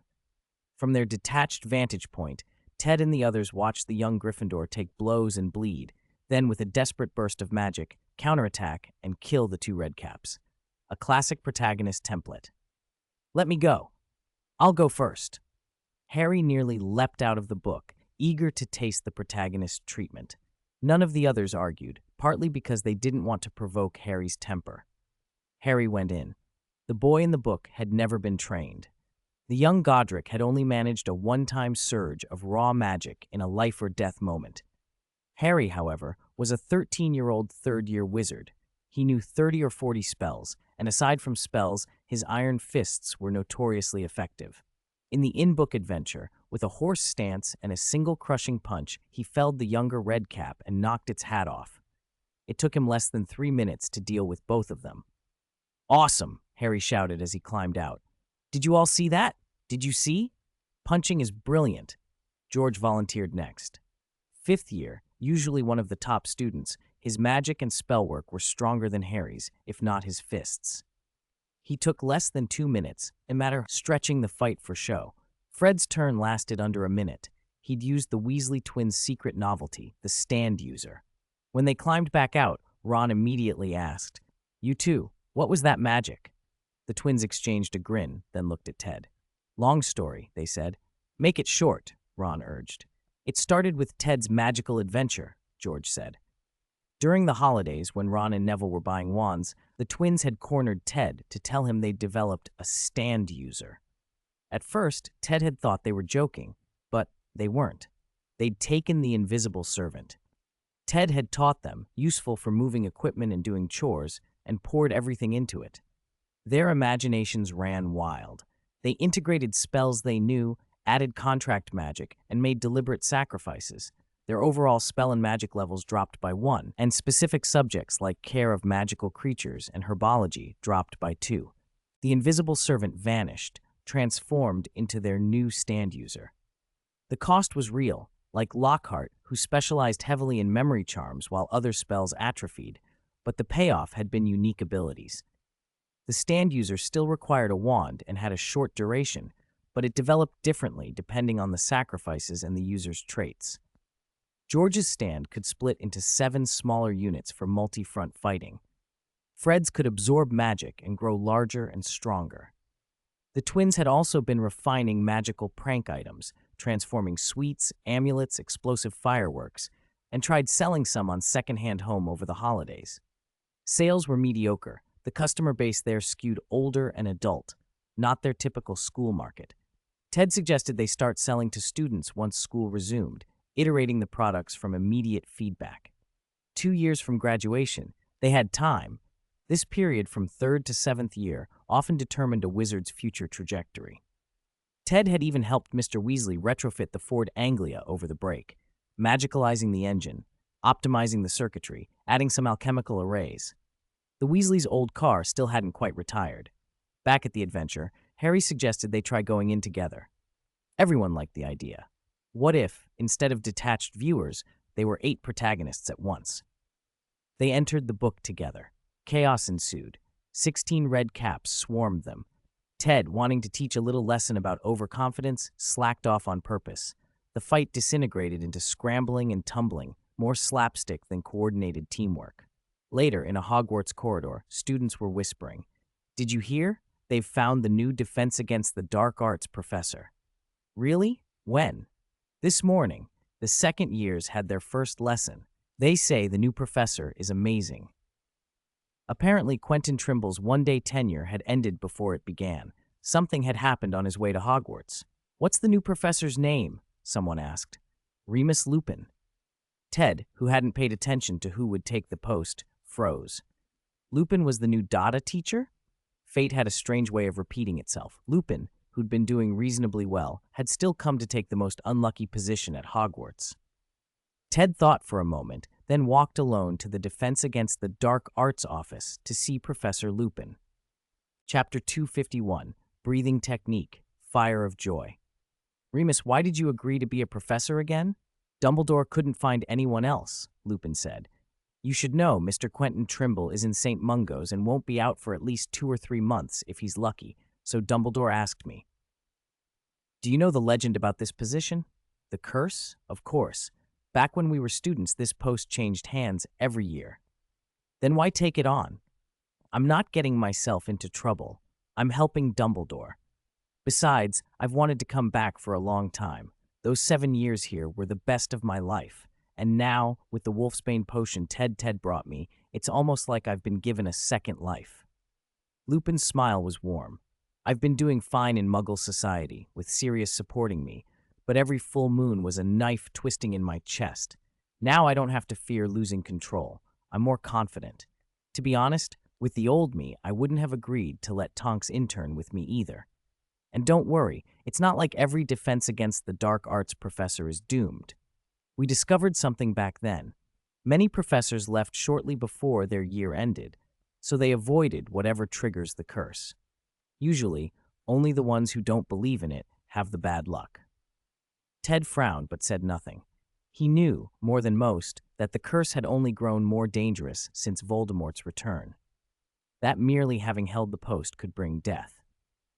Curses and the future aren't immutable, though. Where there's a will, there's a way. For now, Ted kept that to himself. Their first Defense Against the Dark Arts lesson began that week. Because the term had already been delayed over a week, Lupin combined the 4 houses for a single session to catch up. He looked at the rowdy, eager students and smiled gently. "Students, I've reviewed the lesson plans from the past 2 years," he began. "I'm sorry, but we're going to have to start from scratch. For various reasons, your progress has been limited and the material scattered. We'll have to work twice as hard. Put your textbooks away for now. I don't want to offend the publishers, but a lot of those books are outdated." He spoke confidently and kindly. In the last decade alone, the number of newly discovered magical creatures and phenomena equals a quarter of what was discovered in the previous 500 years. Most of your textbooks were published 10 years ago. He spread his hands. And some not so good news. I checked with a friend at the ministry. The Wizarding Examinations Authority plans to reform the OULs in 2 years. They'll extensively change the scope and content of the exams, and you happen to be the first cohort. A collective groan rose from the students. They had been drifting through defense classes for 2 years. Now they were told they'd be guinea pigs for a revamped exam. Neville visibly trembled at the thought of earning a T-troll on his OWL. Ron stiffened for a moment, then shrugged into his usual fatalism. Let them change it. So long as he could still eat his chicken legs, he didn't care. Lupin hurried to soothe them. "Don't panic. The board isn't heartless. If we're the first, they'll almost certainly lower the difficulty a bit. It's not too late to start working hard." Now back to class. Today's topic, how to distinguish between a person and a magical creature. That was no simple matter. A former minister once declared anyone who walked on two legs a person, and chaos ensued. Fairies protested, and flocks of chickens appeared the next day. Another minister then defined a person as anyone who could speak a human language. The fairies returned, accompanied by a troupe of surprisingly loquacious trolls. In 1811, Grogan Stump settled the debate with a clearer definition. A person is any creature with sufficient intelligence to understand the laws of the magical world and to take on some of the responsibilities involved in making those laws. Stump's decision ended a centuries-long argument and led to the Department for the Regulation and Control of Magical Creatures establishing the categories of beings, beasts, and eventually the Ghost Office. Lupin explained that many humanoid creatures can interbreed with humans. Vila, giants, thanks to the enlargement charm, goblins, house elves, and that the Ministry strictly forbids non-humans from wielding wands. The authoritarians of the Ministry might be inefficient many other times, but on this point their restrictions were as firm as any state weapon ban. That was one reason why wand-bearing goblins in the Goblin Resistance were so dangerous. They lived on the edge and struck like killers. Lupin then summarized the provisional classification of magical creatures finalized 5 years ago. Animals, plants, insects, magical beasts, humanoid monsters, spirits, undead, constructs, elementals, aberrations, fiends, dragons. The list went on. The more detailed the taxonomy, the more varieties appeared, much like modern debates that multiply distinctions the more one analyzes them. Lupin's teaching was serious and thorough. Compared to the last two defense professors, he was conscientious, with detailed lesson plans and practical content. Ted found himself learning names of 5 or 6 creatures he'd never heard of. Despite his years as a detective in the Muggle world, Lupin had kept abreast of the magical community's developments. Sirius, having avoided trouble, made sure his one good friend would be taken care of. After the class, Lupin's reputation soared. After 2 years of slack professors, the students could hardly believe a defense against the dark arts teacher could be so excellent. The following week, the students threw themselves into work. Hermione unexpectedly caught the eye of Bathsheba Babbling, the study of ancient runes professor. Babbling was a part-time, somewhat hands-off instructor, and she appointed Hermione class representative, collecting and distributing homework, grading assignments, and handling minor administrative tasks. Hermione had effectively entered the early race for head girl. On September 19th, Hermione's birthday, Ted gave her an automatic cat brush inlaid with malachite. It was beautiful. Meow Meow loved it and even cuddled it to sleep.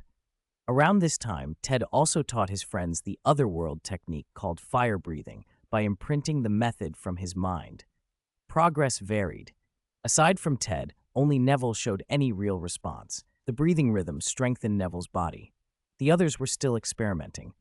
The technique sat outside the usual magical system, and its logic was unfamiliar to the group. Harry and Hermione, too analytical, wanted theory and explanations. Ron and Jerry were not persistent enough. Neville, simple and single-minded, just breathed, consistently and without questioning why, and began to feel the results. During morning exercises, Ted and Neville now ran a lap around the Black Lake in under 30 minutes, better than many professional long-distance amateurs. Ted's fitness had long since surpassed that of an average adult. Neville was astonishing. At 13, he stood 176 centimeters tall. In a suit, he already looked like a young man. He found his cardiopulmonary system growing stronger. He could run 10 kilometers without panting. Instead of exhaustion, he felt warmth and ease. The more he ran, the happier he became. The more he breathed, the more joy he felt. Because this is a subjective, magical world, mindset matters. Under that simple, joyful state, the fire-breathing technique began to produce subtle, special changes. 254. The best way to overcome fear. In the second week, the houses also began holding Quidditch trials. Many of the old players were graduating, so fresh blood was needed. Ron signed up, and to everyone's surprise, he was picked as keeper. Jerry egged him on relentlessly. "Do you want to be a hero for 10 minutes, or a coward for the rest of your life?" Ron shrugged. "As long as it doesn't mess with my meals." In truth, Ron had mostly joined to show off in front of Lavender. First love is often the spark for a boy's growth. Potions no longer offered much challenge for Ted. After the incident in the Land of Fire, Snape's opinion of him had shifted markedly. Ted wasn't the kind of fool Snape loved to loathe. He was capable, even elite.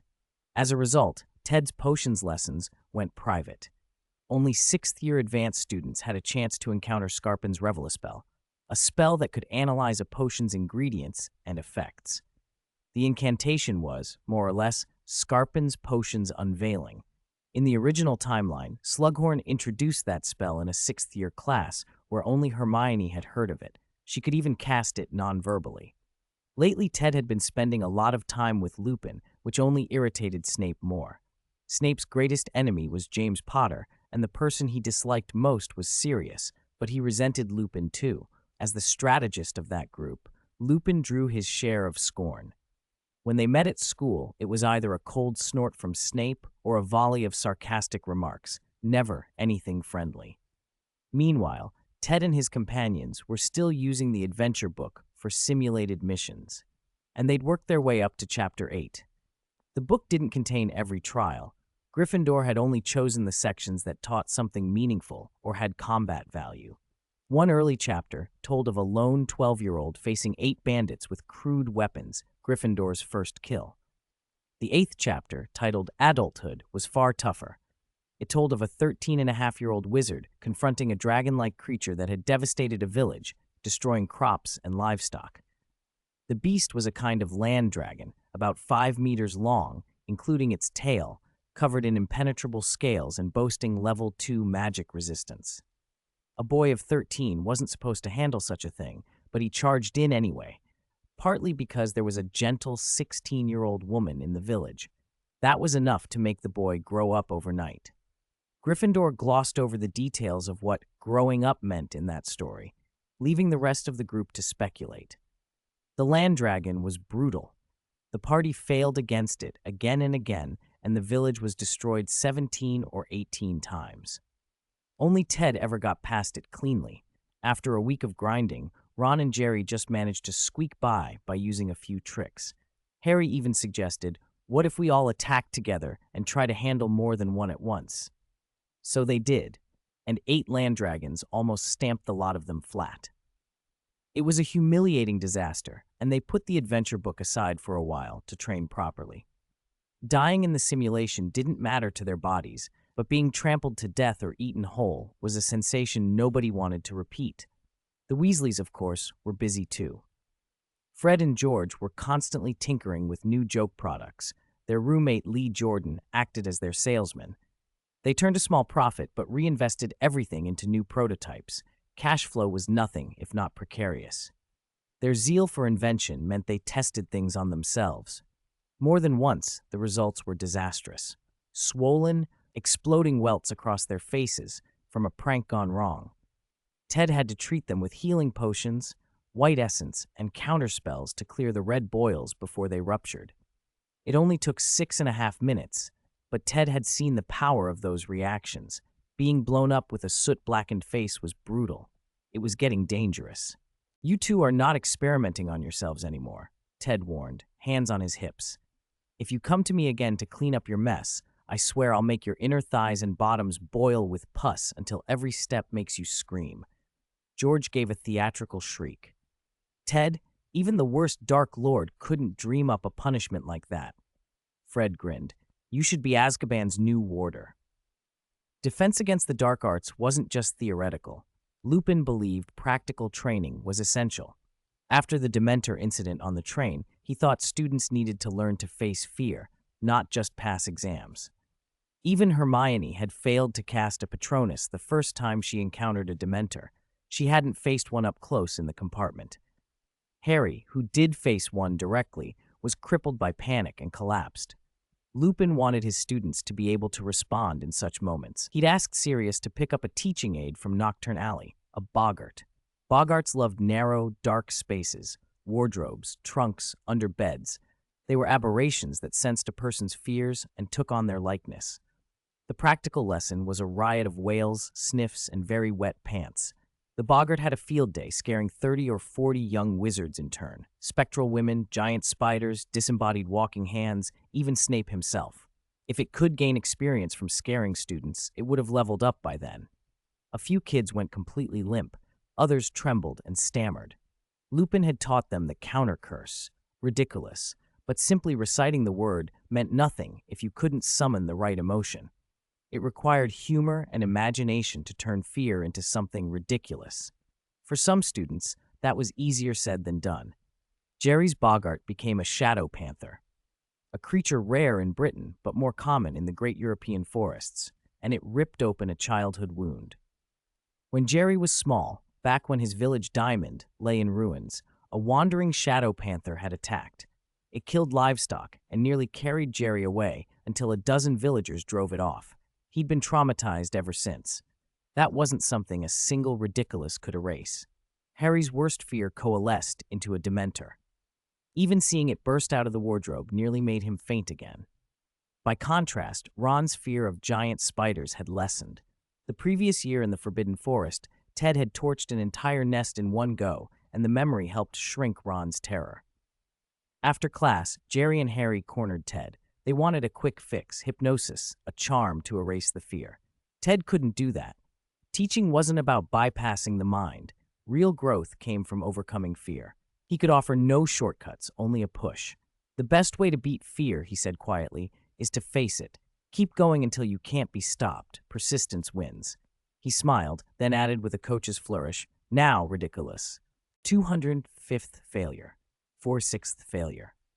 Deep in the secret base, Ted carefully added copper sulfate to the magic mercury, stirring slowly while infusing it with arcane power. He purified the mixture in an alchemy array, adjusting the temperature so the magical compound would gradually solidify into a metal alloy. Then he guided it into a magic crystal to form a rune. Even with alchemy at level 3, without equipment bonuses, Ted worked with extreme caution. The compound was too unstable. One wrong move would ruin everything. Even with the array's help, forming the rune inside the crystal didn't guarantee success. Ted's chest tightened as he inspected it under arcane sight. The magical signature and color weren't right. He'd seen this too often. This meant the finished product still didn't meet the design requirements. He decided to test it anyway, installed the crystal heart in a complex metal device, injected magic to activate it, and watched the testing item display its output. Unqualified. Exactly as expected. The magic output only reached 1/3 of the specification. The formula was wrong, the rune's effect barely passable, and the crystal purity only marginal. Ted sighed and dictated the record. 46th magic crystal heart experiment failed. Materials worth 32 galleons wasted. He pulled the bad crystal heart out and casually tossed it to Softy, who was curled in a corner. The impact squished Softy into a comically deformed shape, but when it realized it was a snack, it happily engulfed the crystal and began to digest. Lately, this had become a comfortable life for the creature. All the failed experimental leftovers were fed to it, and now it was an oval, soft egg about 80 centimeters across. Ted had been trying to make a magic energy source, essentially a power core for automatons. He could assemble the body, local automaton tech, otherworld puppet techniques, and Eastern mechanical methods he'd learned from the terracotta constructs were all doable. But there was no reliable magic heart. Without an autonomous power drive, an automaton would have to be controlled by a wizard manually injecting magic. Useless. Requiring constant wizard control removed any point to building automatons in the first place. Magic cores were jealously guarded secrets of every faction. Ted had pored over books, records, even the restricted section, but only found fragments. This had become his second hardest problem, second only to creating artificial souls or true personalities. All of Ted's self-designed cores were substandard. At best, they could make an automaton move. None could provide the output for the clever functions he'd planned. Of 46 designs so far, the best reached only half the minimum standard. They might power an automaton that swept floors or moved junk, basically a glorified robot vacuum, less impressive than an invisible servant. But Ted wanted a powerful combat automaton, multifunctional, semi-autonomous, eventually even an alchemical artificial human combining biological creation and mechanical engineering to produce advanced constructs with their own consciousness. That required a dependable core. He designed 17 different magic rune layouts, and developed 23 alloy and synthetic magic material formulas, but most were useless. Frustrated, he finally decided to take a break and do something simple to clear his head. He unclipped the Philosopher's Stone from around his neck, pulled out a piece of brass, and began refining it into gold. Alchemy experiments were outrageously expensive. Less than a month of testing had eaten nearly 400 galleons, even with his talent. Unequal exchange, orange, saving more than half the cost. Without that talent, the daily consumption of materials would be astronomical. If the Ministry of Magic noticed such unusually large purchases every month, they might start asking uncomfortable questions about goblin uprisings. Refining gold had become second nature to Ted. In under 5 minutes, he converted the brass. Then he reached for a crystal, an artificial one he'd bought from Muggle suppliers. He'd purchased tons of crystals, natural and synthetic. Items available in Muggle society were far easier to obtain without drawing attention. In a small wizarding village, a sudden spike in crystal prices would be suspicious, but in the Muggle market, tons of artificial crystal was no problem. He'd even relied on Lupin's connections to set up a fake identity as a middleman in the Muggle trade, useful contacts like the owner of a pearl farm and other strange acquaintances. A tiny alchemy array appeared in his palm. He melted the artificial crystal like ice and poured it into a plate the size of a phone. He slid a videotape into his homemade magic device, placed the crystal plate into the slot, and started copying. Secondhand Home had messaged him, no new films for nearly half a month, and the regulars were in a panic. Ted had bought a batch of Muggle videotapes to duplicate a few crowd pleasers. This Hong Kong Peach Girl is actually not bad, he muttered. This American one, Love Witch, about a witch who brews love potions, is good too. Wait, how did Guinea Pig end up in the pile? He grimaced. Would the wizards at Secondhand Home accept some of this more, eccentric Muggle content? Would the Ministry's anti-pornography office shut them down? He shook his head and put those worries aside. Ding. Talent. Netherworld. Triggered. Discovered. The power of the holy light. Blue. The power of the holy light. Blue. Was a rare manuscript originating from the Eldrethalis Library in the High Elf City. It contained methods for training the miraculous energy known as the holy light. The text required 600 experience to exchange. October's refresh of Otherworld knowledge had brought this entry up. Ted recognized it as the Paladin quest item from Dire Maul. The Holy Light was an overwhelmingly positive force in the World of Warcraft cosmology, one of the basic energies alongside things like Shadow and Arcane. It was extraordinary and probably worth studying. The book, likely written by a high elf, described the light from a subjective practitioner's perspective and claimed success, but also admitted limits. The author blamed an incompatibility of mindset. This energy wasn't the same as arcane, shadow, or necromancy. It was closer to a kind of mind power. While not everyone who cultivated the holy light was necessarily virtuous, the majority tended toward benevolence. Forced or artificial cultivation could contaminate the practitioner's mindset, the elf warned, and he himself only scratched the surface because of that worry. Ted read the book carefully and agreed with its caution. Using mind power to create a false personality and force cultivation was too risky. The chance of corrupting a core self or producing unstable behavior wasn't worth it. His friends, Neville in particular, might be better matches for trying a light-based path. Neville's temperament and mindset requirements fit far better. He smiled, feeling a little lighter after the small diversion. Thanks to reader, I'm only 22 for the 1802-point reward. Thanks to readers James Potter and ZZ314159 for the 100-point rewards. Thank you. Thus, Neville had picked up another subject for his private lessons outside class, Holy Light. Where breathing techniques trained body and breath to strengthen one's physical energy, Holy Light demanded cultivation of will and spirit, harnessing mind power to manifest that golden, positive energy. No conflict between the two, both could be developed. Unbeknownst to him, Neville's warrior rank had already reached level 3, only one step below his wizard rank. In other words, he had quietly reached total level 7, wizard level 4, warrior level 3. He was improving faster than anyone had expected. What surprised Ted even more was that Hermione showed a knack for Holy Light. After a few trials, she found she could weave the gold energy into defensive and healing charms. Treated simply as a positive magic, holy light infused into her shield charm made it defensively as strong as Ted's safety helmet charm of the same level, though it wasn't quite as convenient in function. Even so, it more than doubled the protective power of her previous shield. She also took time to learn 2 healing spells from Madame Pomfrey at the hospital. Viewed in that light, the otherworld knowledge had been worth it. 600 experience points split between 2 people. Divination class that day was about scrying with crystal balls. These weren't the kind sold at shops. Inside each orb, a pale fog swirled slowly. Before making a reading, you had to scatter a circle of salt around the ball to keep out stray, to run magic. Then you rested a hand on the crystal, poured your magic into it, and watched. Ron, so bored he could barely keep his eyes open, dozed off with his arm propped up and began to snore. Jerry nudged him hard. "What are you doing? Be serious. This is divination. If I learn it right, I'll know where the money is." At the word money, Ron sat up a little, squinting at the crystal ball. All he could see besides the slow mist was nothing. It made him sleepy. "Did you see anything?" he asked. Jerry grimaced. "Kind of. But I only saw mist."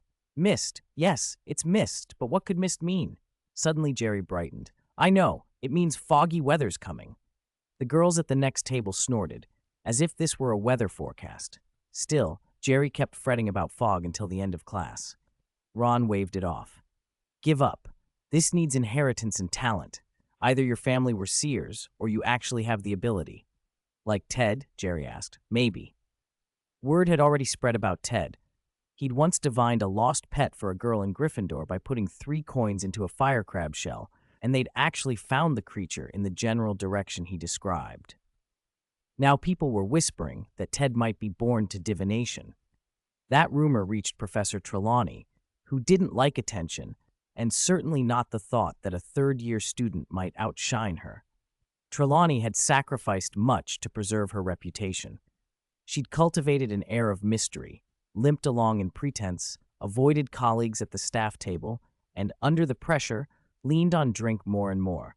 So when she heard whispers that a student with hardly any training might be a natural seer, it tore at her. She couldn't bear it. She had to act. After class, she asked Ted to stay behind. "Epiphany, please wait a moment. We need to talk." Her voice trembled, threaded with anxiety and something like wounded pride. Hermione gave Ted a warning look as she left. "Be careful. Run if you must." He just smiled and nodded. Trelawney's agitation was almost palpable. She fidgeted like a cluster of nervous monkeys. Ted understood why she was upset, but had no intention of soothing her. He let her start. That!" Trelawney faltered, unsure how to open. Ted grinned. "Are you going to tell me I have divination talent? It's just my classmates joking. Some even say I'm the Dark Lord." Trelawney lowered her head and pushed her glasses up across the bridge of her nose, embarrassed to be seen through. "Oh, yes," Ted rolled his eyes. He was teasing himself. How ridiculous that she took this so seriously. Trelawney, facing this good-looking young man now almost as tall as she was, didn't know what to do. "You must understand," she stammered, "divination and prophecy require talent. Not everyone can walk that path. So you must study hard, you understand?" She sounded more like she was reminding herself than him. Ted kept his smile. "All right, Professor, I understand. Defense against the dark arts is about to begin. If there's nothing else, I'll go." "Oh, yes." Ted started to leave, but then he turned back. Trelawney had gone perfectly still, her pupils dilated, her whole body locked in an unnatural posture. "Professor, are you all right?" Ted kept his distance. He wasn't sure if she was performing. Her voice spilled out in a fast, haunted rush. "Darkness. Death. Approaching. Stop him. Stop him. He's coming." Ted went instantly serious. "Who? Who's coming? When?" Then, as suddenly as it began, she returned to her usual breathy self. "Huh? Epiphany? Aren't you off to defense against the dark arts?" Ted frowned. "Professor, do you remember what you just said?" "What?" I said, "Oh yes. Not that part. You said, darkness, death, approaching. Stop him. He's coming." Ted had imitated her to a fault. Her cadence and timbre matched hers exactly. Hearing her own voice echoed back at her from his mouth startled Trelawney. Then the content of the words hit her. "I said that? I don't remember at all." "I know. Don't worry, sit down. Ted settled her gently. He reached out with mind power, a steadying influence that eased the scramble in her thoughts. She visibly calmed. Professor, you have the talent for prophecy, Ted said quietly. Do you know that? Really? She brightened at the thought, but then, embarrassed by her own excitement, she muttered, Well, of course. I am the divination professor. Ted looked at her with a steady, serious expression. I mean it. You truly have the gift. Do you remember why Dumbledore hired you? Trelawney fell into a distant reverie, and Ted guided her. Remember the night at the Hog's Head? The dim candlelight? Dumbledore didn't want to hire you. He was about to cancel the class. Then you made a prophecy. Images and fragments swam through Trelawney's mind, but there was a blank where that memory should have been. Ted could see it. When she made a prophecy, she lapsed into a kind of unconscious state and had no recollection afterwards. All right, Professor. We'll talk more later. As for the prophecy now, he rose. I have to go to class. After Ted left, Trelawney sat a long time between shock and elation. Death approaching. Someone coming. Dumbledore hadn't hired her out of pity, after all. For years, her role had been heavy burden, and that weight suddenly felt lifted. Relief and a strange lightness filled her. She smiled to herself, afraid, hopeful, and very, very glad all at once. Chapter 257. Be courageous after knowing shame, and work hard to become stronger. In defense against the dark arts, Professor Lupin was teaching the younger students how to handle water monkeys. These creatures are not the same as water ghouls. Water ghouls are classified as aberrations or even undead by some scholars. There's still debate about them. Water monkeys, on the other hand, are proper magical creatures, wild, territorial, and prone to attacking anyone who wanders into their waters. Swim in their lake, and you're asking for trouble. Ted once knew a magizoologist named Xiaoliang who was especially good with water monkeys, and Lupin covered a range of methods this afternoon, potions, simple rituals, but it all came down to a spell everyone trusted, the banishing charm. Simple, convenient, effective for self-defense. The category of banishing spells is broad, from muggle-repelling charms to spider-repelling charms to water monster-repelling charms and flying monster-repelling charms. In the wild, a wizard's survival often depends on them. In the last 50 years alone, 3 new practical banishing charms had been developed and widely adopted, though many wizards still keep private variations that see limited use. Private spells are a common feature of the magical world. Because Lupin favored practical lessons, he held the class by the Black Lake. 2 water monkeys were restrained at the water's edge as practice targets. Ted, who had mastered the water monster repelling charm long ago, watched the younger students with mild boredom as they struggled. For many of them, the spell that should have been simple failed on the first few tries. Even when they managed it in the classroom, facing a vicious water monkey that lunges and screeches like some furious macaque from Mount Imai made it hard to cast successfully. They were too young, too inexperienced. This was exactly why Gryffindor's Book of Adventure was so precious. It broadened the mind, exposed its reader to monstrous foes, and, crucially, gave combat experience, helping to get past that fragile early period and even offering glimpses of ancient magic from Gryffindor's era. The book granted experience, albeit only 1/10 of the usual amount. If Ted had opened it when he'd first enrolled, it would have been indispensable. Now, needing so much experience to level up, the gains felt negligible. Perhaps the first 10 chapters were simply too weak. Later chapters would be for tougher enemies, and repeated farming could yield more. Still, Ted had already mastered the water monster repelling charm, and was content to watch as the others passionately dueled the 2 water monkeys, while some students strolled or dated by the lakeside. It was Friday afternoon. Many had no classes. The sun was setting, the evening mild, couples walking hand in hand on the lawn by the lake. How picturesque. A few pairs caught Ted's eye, including 2 male students holding hands, but he reasoned with a small smile. This was Britain, after all. Before the class ended, Ron suggested they go down to the kitchens to see what the house elves had prepared for dinner. Many times the house elves allowed a few students a taste of new dishes, and the others eagerly agreed. Ted declined. You guys go ahead. I've got something to do. Need to see the headmaster. His companions didn't press him. 10 minutes later, Ted stood at the gargoyle guarding Dumbledore's office, having already learned the new password from a prior message: cockroach clusters with rolling donkeys. The gargoyle nodded and stepped aside. The spiral staircase carried him up to the office. Dumbledore was already waiting behind his desk. On a large porcelain plate lay a writhing pile of dark, cockroach-shaped candies. They scuttled but could not climb out. Beside them was a smaller dish of rolling donkeys, oddly dusted with soybean flour.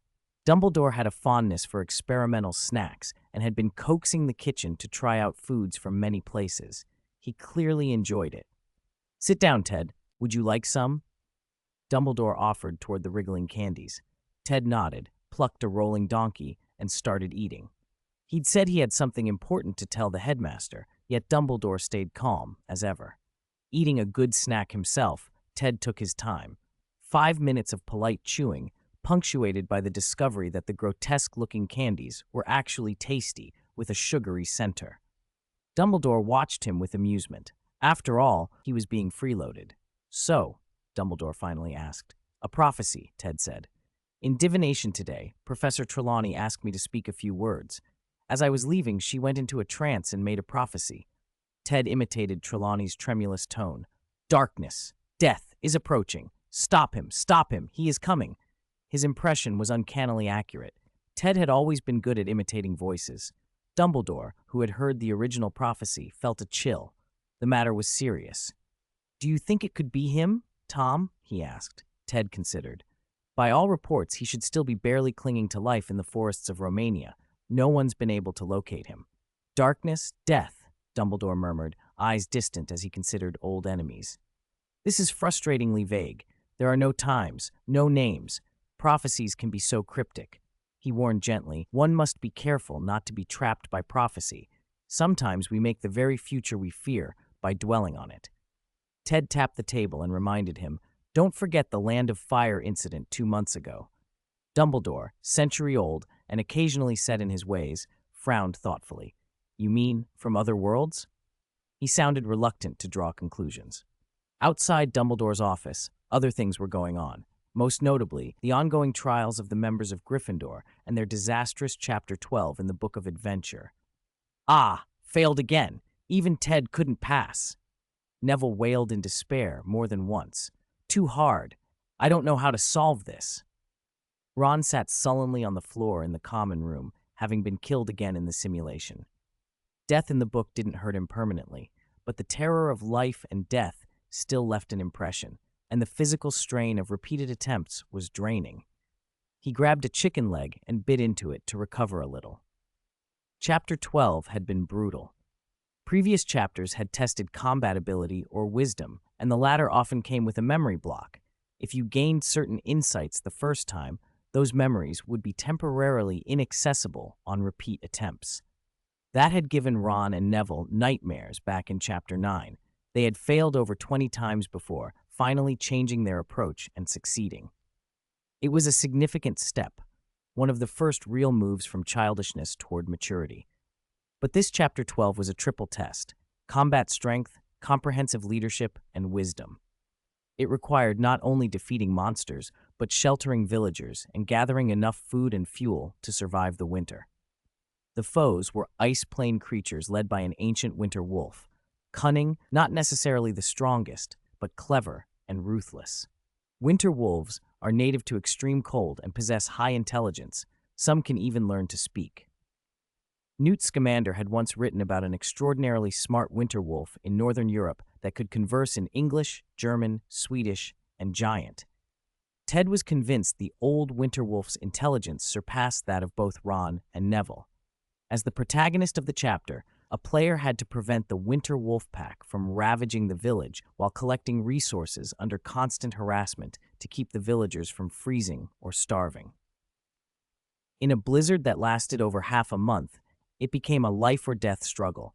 Resources were only enough for one side to barely survive. The wolves resorted to guerrilla tactics and often risked their own lives. Ted himself had failed the chapter 3 times. Either too many villagers died, supplies ran out, or their defenses were insufficient. Ron and Neville had been lured into traps and bitten to death by the old winter wolf 3 separate times. Each time they were deceived, toyed with, and dispatched by a single wolf, their frustration mounting. The twins apparently fell short on resource collection. Hermione and Jerry couldn't protect the villagers effectively. Harry, well, she often got hot-headed. She'd charge into the blizzard after the wolf pack and end up falling into a snow pit or an ice crevice, beaten or left to die. Once Harry had fallen into a crevice and held on stubbornly for 3 days before finally dying, the image of her frozen, grim face haunted the others. Malfoy saw one of those deaths from a distance and fled.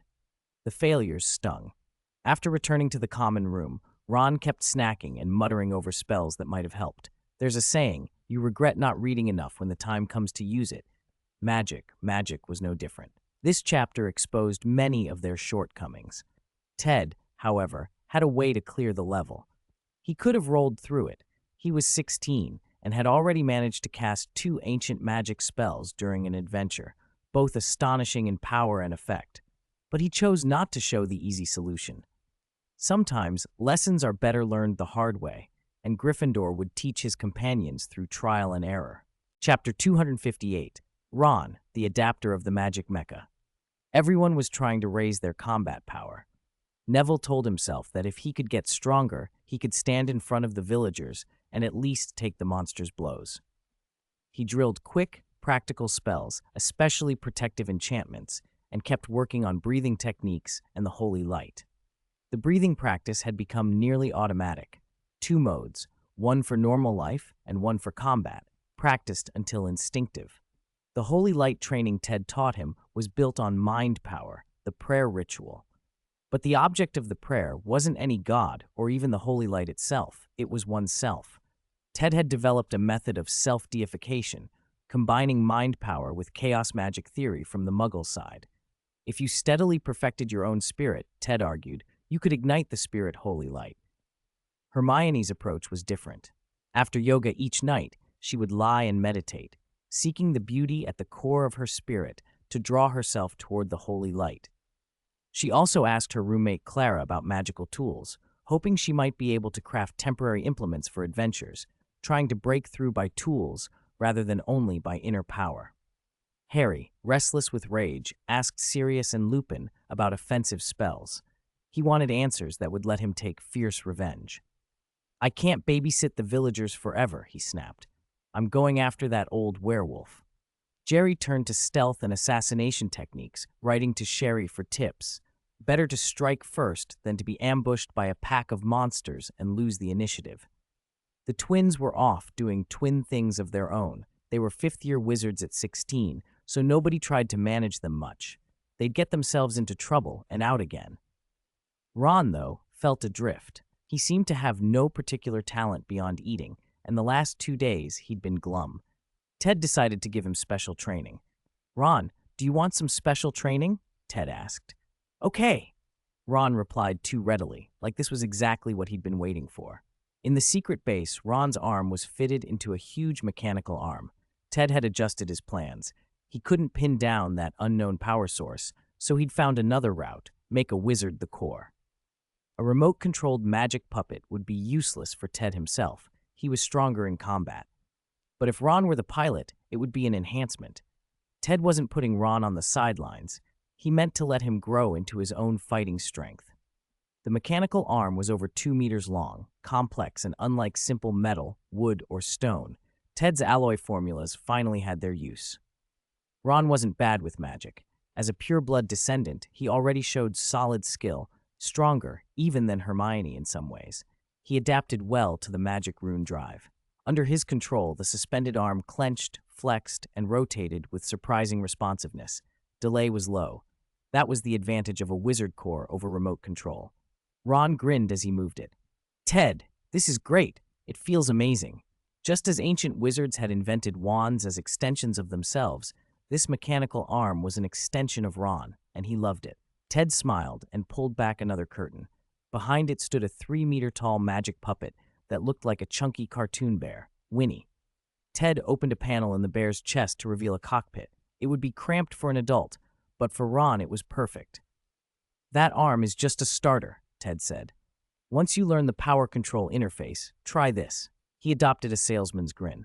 Look, safe, sturdy. The puppet has magic resistance at level 3, strong anti-strike capability, self-repair to an extent, an ejection system, and a magic support diagram. Sitting in it will multiply your combat power. The mecha itself was a bizarre fusion of sci-fi, wizard punk, and cartoon anime styles. Ron's eyes lit up. Winnie, however, had a faulty speech converter. Any sound converted through its system came out as Winnie Winnie. Ted had been too lazy to fix the bug and so named the prototype after its default output. Inside the cockpit, whatever Ron tried to say came out as Winnie Winnie. Ted coached him from the side. Control your mana output. Focus your spirit. Use your legs, not your head. Don't do floor exercises. No, don't flip. Stand still. Hold on. Persistence wins. Controlling the whole puppet was 100 times harder than the mechanical arm. Ted's instructions came fast and ruthless. The bear rolled and tumbled across the floor. Ron felt like he'd been put through a washing machine. He couldn't speak to complain. Anything he tried to say turned into that same whinny noise, and the motion made him nauseous. Ted's nagging only made him more furious. Some new, sudden will rose in him. Without thinking where it came from, Ron forced the bear's paw to swing and slap toward Ted. Ted reacted instantly, casting a safety helmet charm that took the blow. At the same moment, Ron triggered the emergency ejection. The cockpit shot him out, and he flew straight for the ceiling. Ted grabbed an air cushion charm and another safety helmet charm at once, breaking Ron's fall before he hit the roof.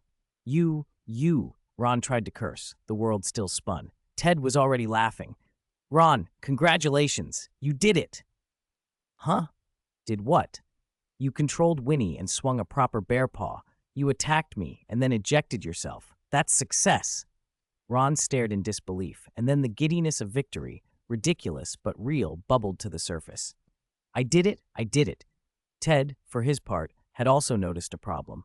The control system he'd developed put enormous strain on the will.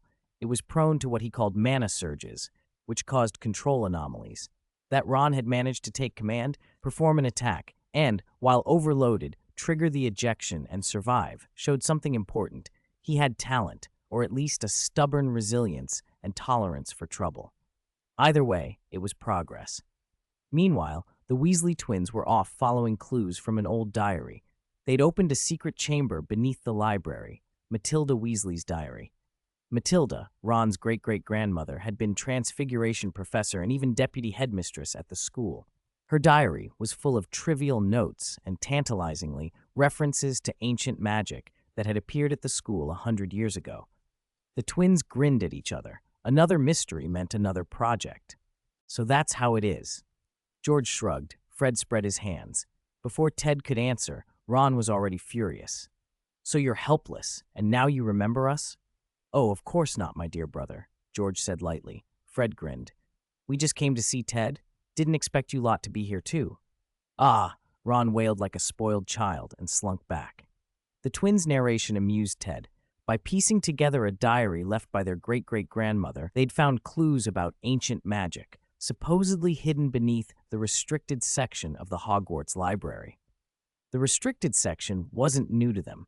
After being tormented by that adventure book, mentally and physically, they'd decided to hunt down the ancient magic their great-great-grandmother had warned was very dangerous.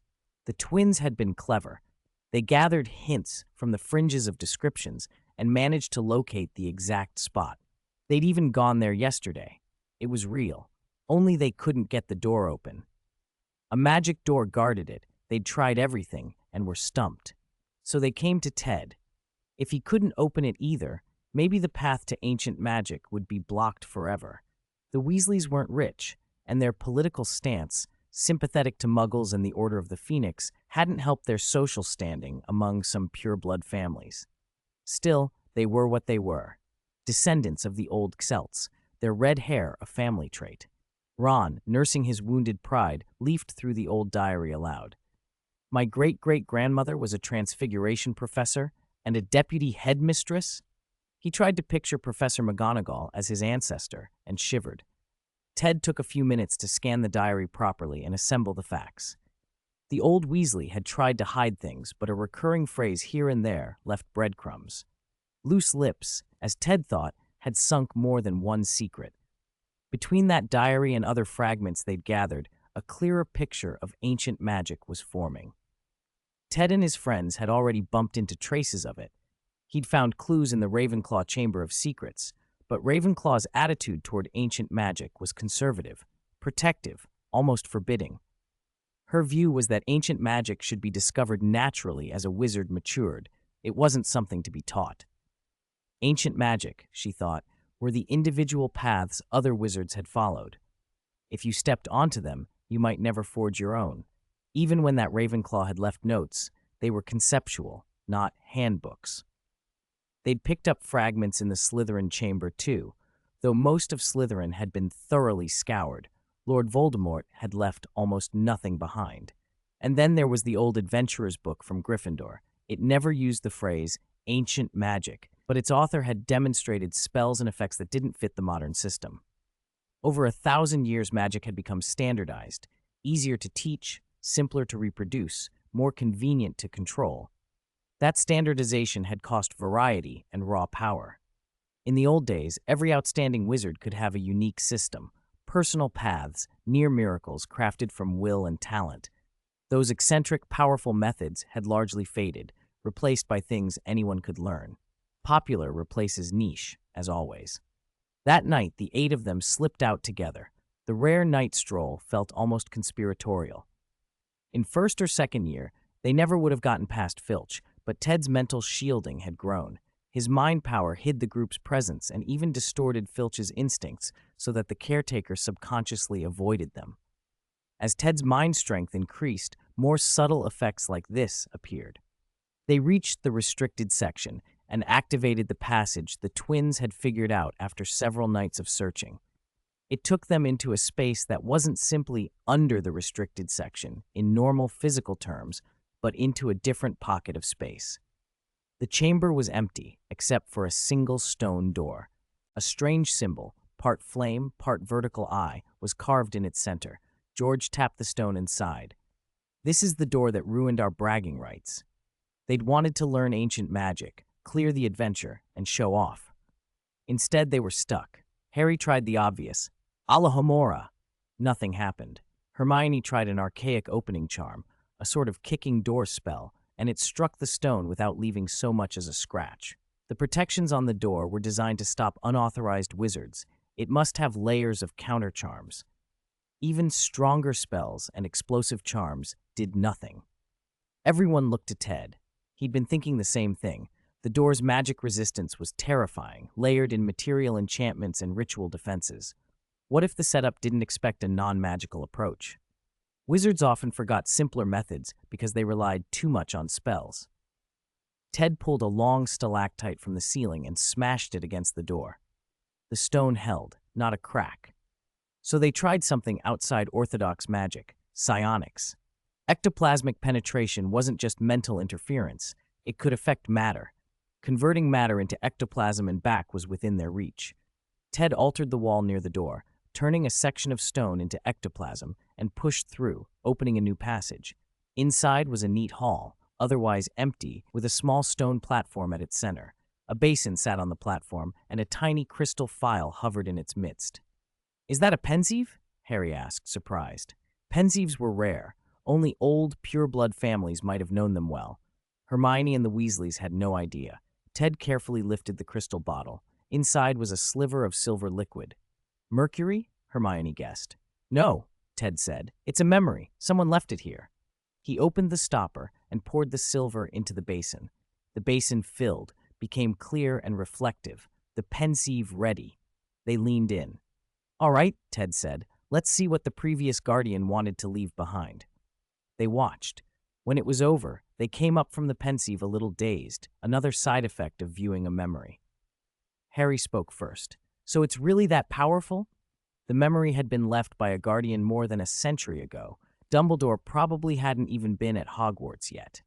It recorded a chain of events around ancient magic at the school, recounted by a transfer student who served as that guardian. A few centuries earlier, the line of ancient magic still existed, but it was secret, and difficult. One inheritor had grown too ambitious. Guardians had tried to contain him and eventually killed him, but by then he'd already hidden the vast power he controlled in a secret vault. The villain in the memory was a descendant of the goblin who had built that vault. He belonged to a goblin revivalist faction, and reading his ancestors' notes, believed the vault's power belonged to his people. He wanted to use it to overthrow wizarding governance and resurrect goblin rule. The memory showed a fierce confrontation, Guardians versus the goblin faction. The transfer student's magic, what the memory recorded of it, was nothing like modern spells. It was far more forceful than an expelliarmus or a stupefy. No wonder Harry had reacted so strongly. 260, a party from 100 years ago.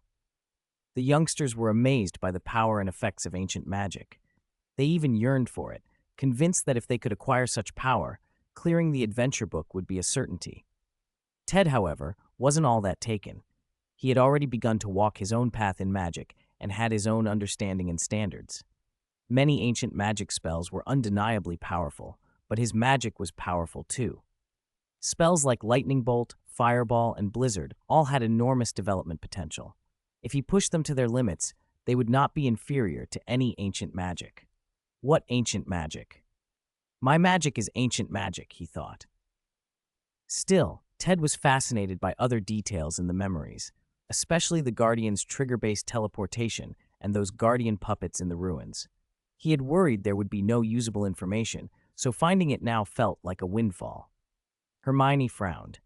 That Guardian didn't leave anything useful in the memory, except for that magic symbol only someone with Guardian potential can see. The previous generation of Guardians hadn't simply left a door unlocked and revealed their secrets. They edited the memories and hid the key details. Only those with the right potential, who could perceive the magic symbol, could find the relevant information in reality. Ted smiled. I remember in that elder's memory the headmaster of Hogwarts was named Black. Harry started. Phineas Nigellus Black? He's the only member of the Black family who served as headmaster. Hermione raised an eyebrow. The most unpopular headmaster? Harry nodded. He's Sirius's great-great-grandfather. George grinned. So our great-great-grandmother and Sirius's great-great-grandfather knew each other. The wizarding world is very small. Ron, who'd been quiet until then, suddenly spoke up. Scoro, sounds familiar. A house elf. Could he be the one from the kitchens? Fred asked. Who? The house elf who helped the Guardian. There's a house elf named Scoro in the school kitchens, very old. Ron spent a lot of time in the kitchens and had plenty of dealings with house elves. Even Ted hadn't known about an old elf named Scoro. This was good news. Even if the memory lacked crucial facts, they could find someone who had been there. That was the advantage of the magical world. After 100 years, many eyewitnesses still lived to tell the tale. After their meeting, Harry wrote to Sirius, asking him to extract information from his great-great-grandfather. Sirius was a bit troubled. Phineas Nigellus Black wasn't exactly civil to his prodigal son. Ted, meanwhile, mulled over how the witch Isadora Morgana, an inheritor of ancient magic who'd been killed by other Guardians, had mastered the art of extracting emotions. That overlapped too much with Ravenclaw's research to be mere coincidence, and it bothered him. Whether she had accidentally obtained Ravenclaw research or later, as a professor, realized she'd been following someone else and tried to force a breakthrough centuries ago, that was history. It wasn't worth getting stuck on. The next day, they went to the kitchens and learned from a house elf that Scoro truly existed. He was nearly 200 years old, had lost part of one ear years ago, and was retired. Hogwarts treated retired house elves well. When they grew frail, they were taken care of. They had given their lives to the school, so they were allowed to enjoy their twilight years. Ted, who'd never thought much about retirement, felt a twinge of envy. Would there ever be a pension for them? Scoro himself was indeed ancient. White hair and beard, a silver mustache, and a missing piece of ear. He wasn't as excited by Ted as younger house elves tended to be. He'd seen too much. But when he saw Harry, his whole face lit up. "Oh, Miss Harry Potter, little mistress." Harry blinked. When had she acquired that aura that made people bow? Scoro had formerly served the House of Black, alongside Creature of 12 Grimmauld Place, and had later been donated to the school by the then head of the family. As Sirius's adopted daughter and next in line for the Black Legacy, Harry had a connection. Naturally, Scoro told them everything he remembered, giving Ted and the others another angle on the past. The ball was now in Sirius's court. Before they even heard back from him, new news arrived. They could go to Hogsmeade. After third year, students were allowed to visit Hogsmeade on certain Saturdays, provided a guardian signed permission. Ted couldn't go back to the orphanage to have Grandma sign, but that was a minor problem. Hogwarts had a dozen secret passages, and the mission hadn't said anything about sneaking out. Still, Professor McGonagall called him to her office and signed the permission for him. Ted felt grateful. Professor McGonagall was a good woman, and he supported her as head of house. The system pinged the moment they learned the plan. Ding, mission triggered. Hogsmeade welcomes you. As the only all-wizard village in Britain, aren't you curious? Goal: go to Hogsmeade and find out. Reward: 200 experience points. Card Village. My door is always open, embracing the world. The next day, the students dressed up smartly and gathered at the Great Hall entrance. Group outings were rare in the magical world. Diagon Alley and Hogsmeade were the only usual destinations. They were tired of Diagon Alley. Ted had already visited every shop to complete missions, so Hogsmeade felt like a fresh place to explore. They weren't strangers to Hogsmeade. Every time they left or returned to school for holidays, they passed Hogsmeade Station.